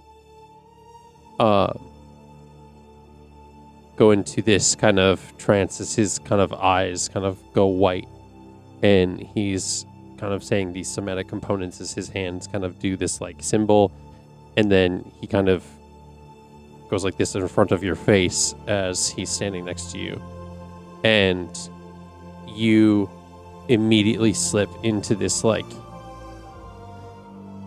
falling back like unconscious, and you find yourself in a void. Not similar to the one that you had seen Elliana in before. But this is a different, more blackened expanse. And you see amidst like your wrists that there is like this like almost like bracelet, not like a handcuff or anything, but something that's like kind of connected to a series of kind of ethereal kind of like glowing purple chains that kind of extend into nowhere. As you're kind of floating there amidst this void. And you see almost like it almost looks like it's sitting on a pedestal, but it's just like on nothing. This small, like long, or not like small, but a long piece of parchment with writing in Infernal on it that has your name signed at the bottom in blood. And you hear from the darkness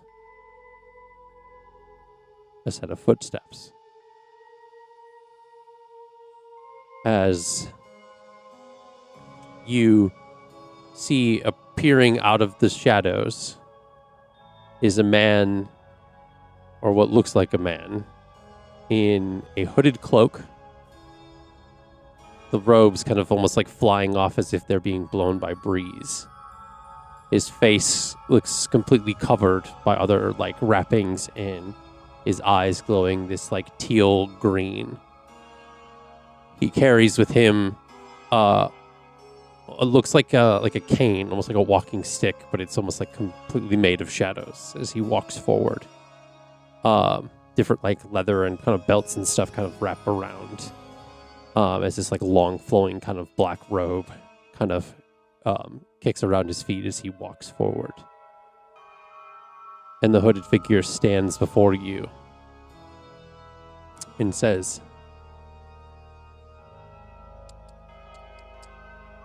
"Did you not learn before that this is a contract You made an agreement, and the more you try to find loopholes and ways out of it, you just suffer consequences. When will you ever learn? We had a deal. You bring me souls, and I keep your mother's in her body. You do not like that deal.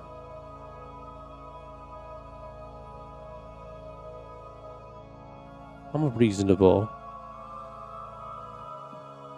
patron of sorts, I'd like to think. And in business deals, there is negotiation from time to time. I'll give you an opportunity. We can renegotiate this deal, but it will come at a price. And don't take my kindness for weakness. There's always a hefty price. Meanwhile, in this room, Eira, you see essentially Verity's like, it's not like a normal set of like sleep or like unconsciousness. Her like almost body kind of just goes like limp. And you see this kind of like purple kind of like connection thread to both of Zephyr's hands that's like connecting to Verity, but you see it's like it almost as if it prism like it hits a prism and the light kind of like shoots out to all the mirrors in the room, almost so that you almost kind of have to step back towards the doorway to kind of allow them to hit every single part of the mirrors. As you do, you see what looks like normal reflectiveness in these mirrors. They all just go, it's almost as if each of the reflections just gets blackened out, as if somebody took black paint and starts painting over all of the different mirrors. And it happens like one by one in kind of this random pattern amidst the whole room. As this purple, like kind of like almost now spider web is like shooting out into this like room of like black. And because of the way that the light is hitting this room, there's like not really any windows or anything. It's almost as if you yourself are sitting in this like blackened void of a room. As the seams of the mirrors almost seem to kind of vanish amidst the blackness. And Verity doesn't look like she's in distress. There seems to be a level of almost, I don't want to say relaxation, but there's just definitely like a lack of tension. Yeah. I'm going to use something to make a decision. Okay.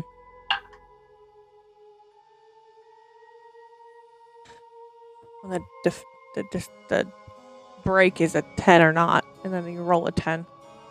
We'll do it again then. That's better. It's a decision. Okay. I was rolling to see whether or not I wanted to provide guidance to the priest, but I rolled below a 10, so I will not be providing guidance to the priest. So you're just going to kind of just stay out of the way, support and observe. Mm-hmm. Okay. Also, just for shits and gigs, I think I made all your stay back with Jax. That's fair. Back in this expanse. My body is shaking right now.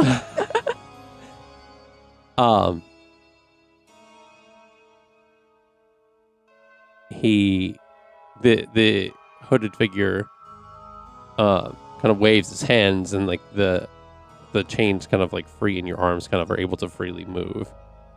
And he says, "What is it that you want or desire?" Let her go. In exchange, I just want her out of the contract. well, you see, that's not simple as you think. There are other forces at play here that even I myself dare not to tangle with.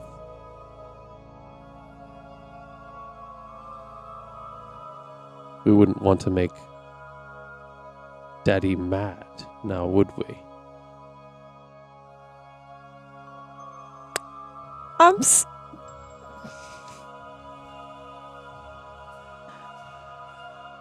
Are you referring to yourself No. or your father? Because this is very confusing.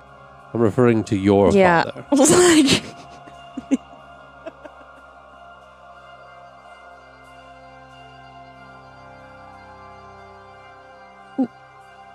Nah.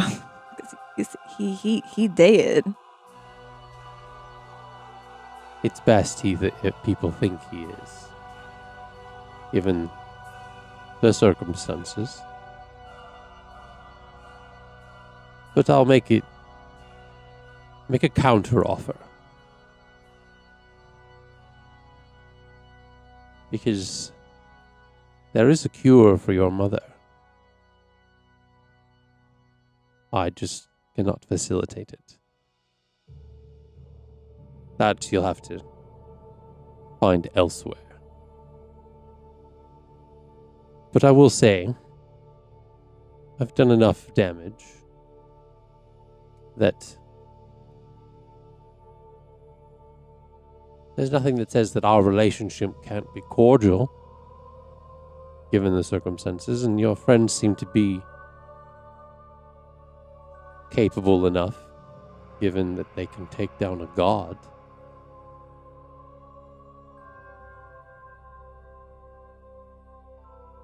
In exchange for this new information that I've just given you,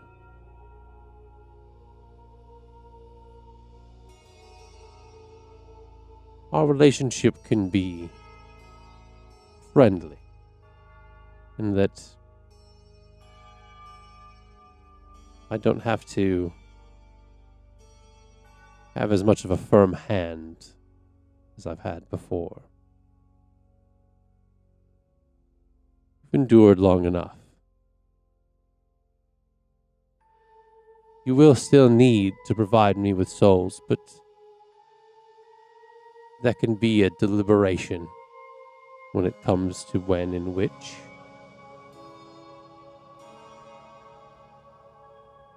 You've satiated my hunger enough.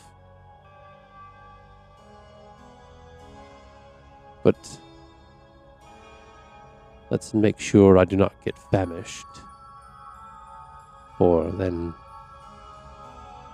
we wouldn't have a very good friendly relationship now, would we?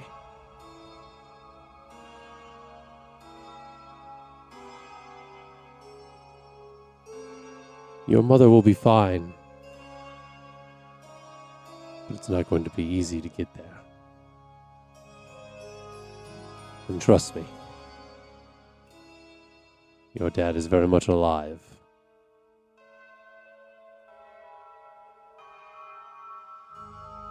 Well, fuck him.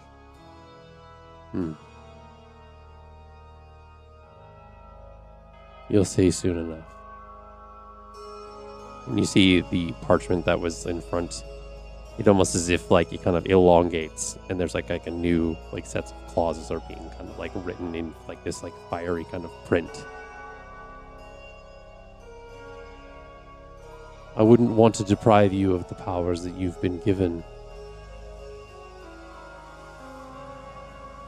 And you can consider this a happy arrangement on my end. Speak freely. Talk about it as you want. Talk about me as you want. It's not going to hurt my feelings, and it won't hurt you anymore either. You can be free to live your life. But when I call, you will answer. And then we can talk as friends.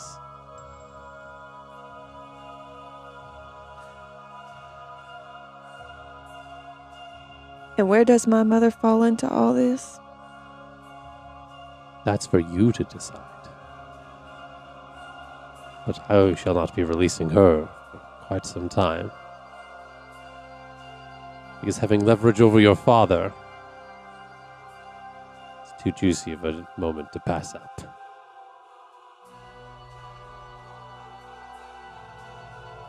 Ta-ta for now. And Wait. Okay. pushes you back, and you kind of like come to back in this room. Very much shaking. The mirrors kind of, as she kind of wakes up, it's almost in this exact same instance that all the mirrors like pop back to what they were. And Zephyrin like, Did it work? and you see like on the palms of his hands, it's almost as if there's blood like on his hands. Can I go up to him and... He doesn't look like their like hands are cut or anything. Oh, they're has just blood present. Yeah, just blood Is present. I would like to check out Verity. Is she injured? No wounds. Maybe not physically. Did it work? Are you...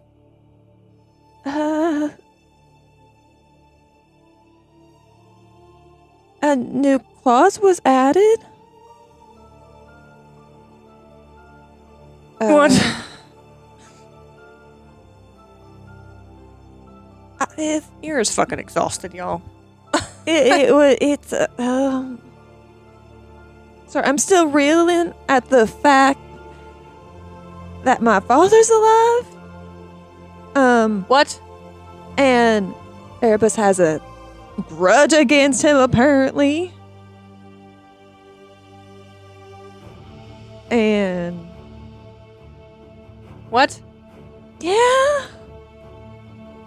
So do you still have to, like, is your mother alive? Is she gone? Like, It won't let her out of the contract. okay. Did you even try to end it?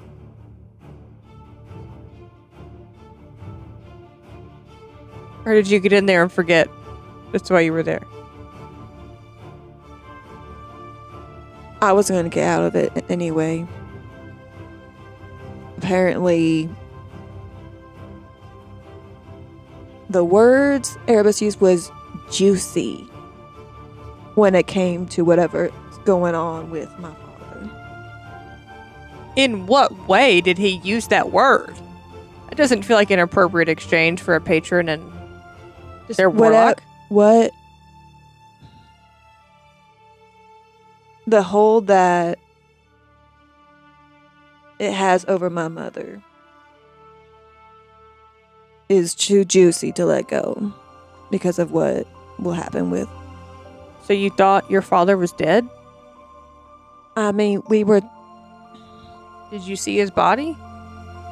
No one saw it. I mean, it was just one day they showed up and said that he was just missing.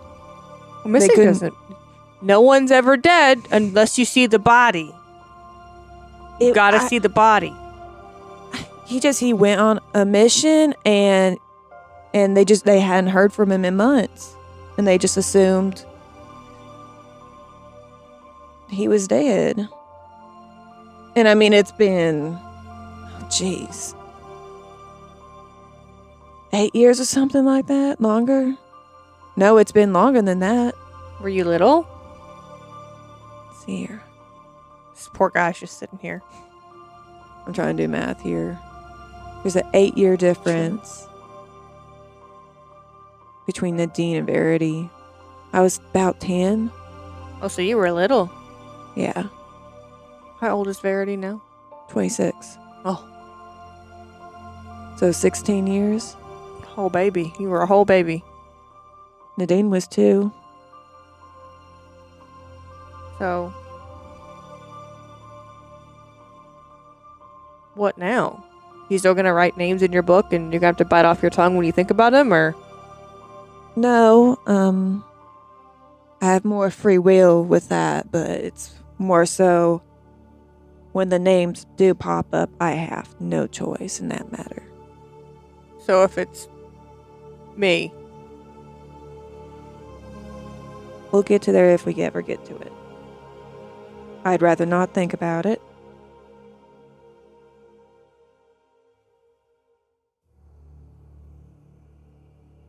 what do you think about all this?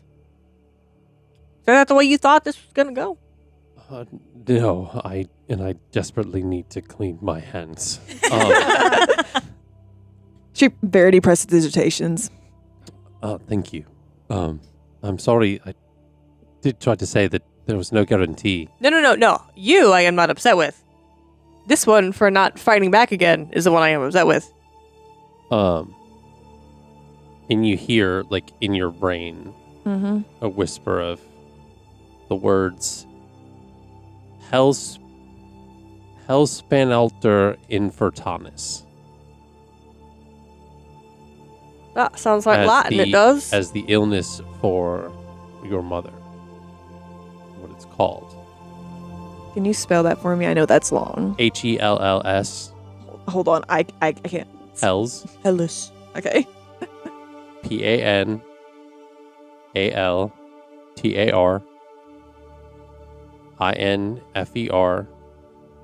PANALTARINFERTANIS. And the Infertanis is it's a second word, so it's 2 words. Okay. I can send it to you individually later. Please. Yeah. Please, yeah. Because Um, that's a long ass word. yes. But yeah, that's what you hear as far as like the last little bit of information that he gives you.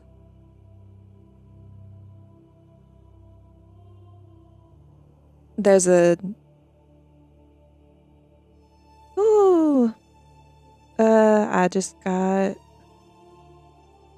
the name for what's wrong with Mom. Okay, what is that? Hellspanalter. Hellspanalter Infertanis. You're gonna have to send me how to pronounce that too, because I'm not gonna. All right. Well, do your best to write that down. I can send a letter off. I don't know if it'll do any good, but I can send a letter off to the college. See if anyone's ever heard it, if it's been studied. Better than nothing. I would appreciate it. Send a letter back to my cleric at home, too. See if she's heard anything. Probably not, but, you know, better than starting from nowhere. Yeah. So. You want to go join them? Fill them in? Or no? What do you want to do? I don't think we can just sit in this room of mirrors forever. No. Honestly, I'd rather not look at myself right now, so let's just walk out of here. Okay. So you guys are being escorted back to the main room. Back in the main hall, that 16 I had you roll. Yeah. After seeing all the information that the Acolyte has been showing your family about Flossidus, Rayona begins to believe. My mom. My mama. Sable, you're in this room and you're kind of looking around at the different like stars and the celestials and the different like constellations and things. And whilst looking up, you are looking up at the stars and you all of a sudden realize that you're no longer in the observatory.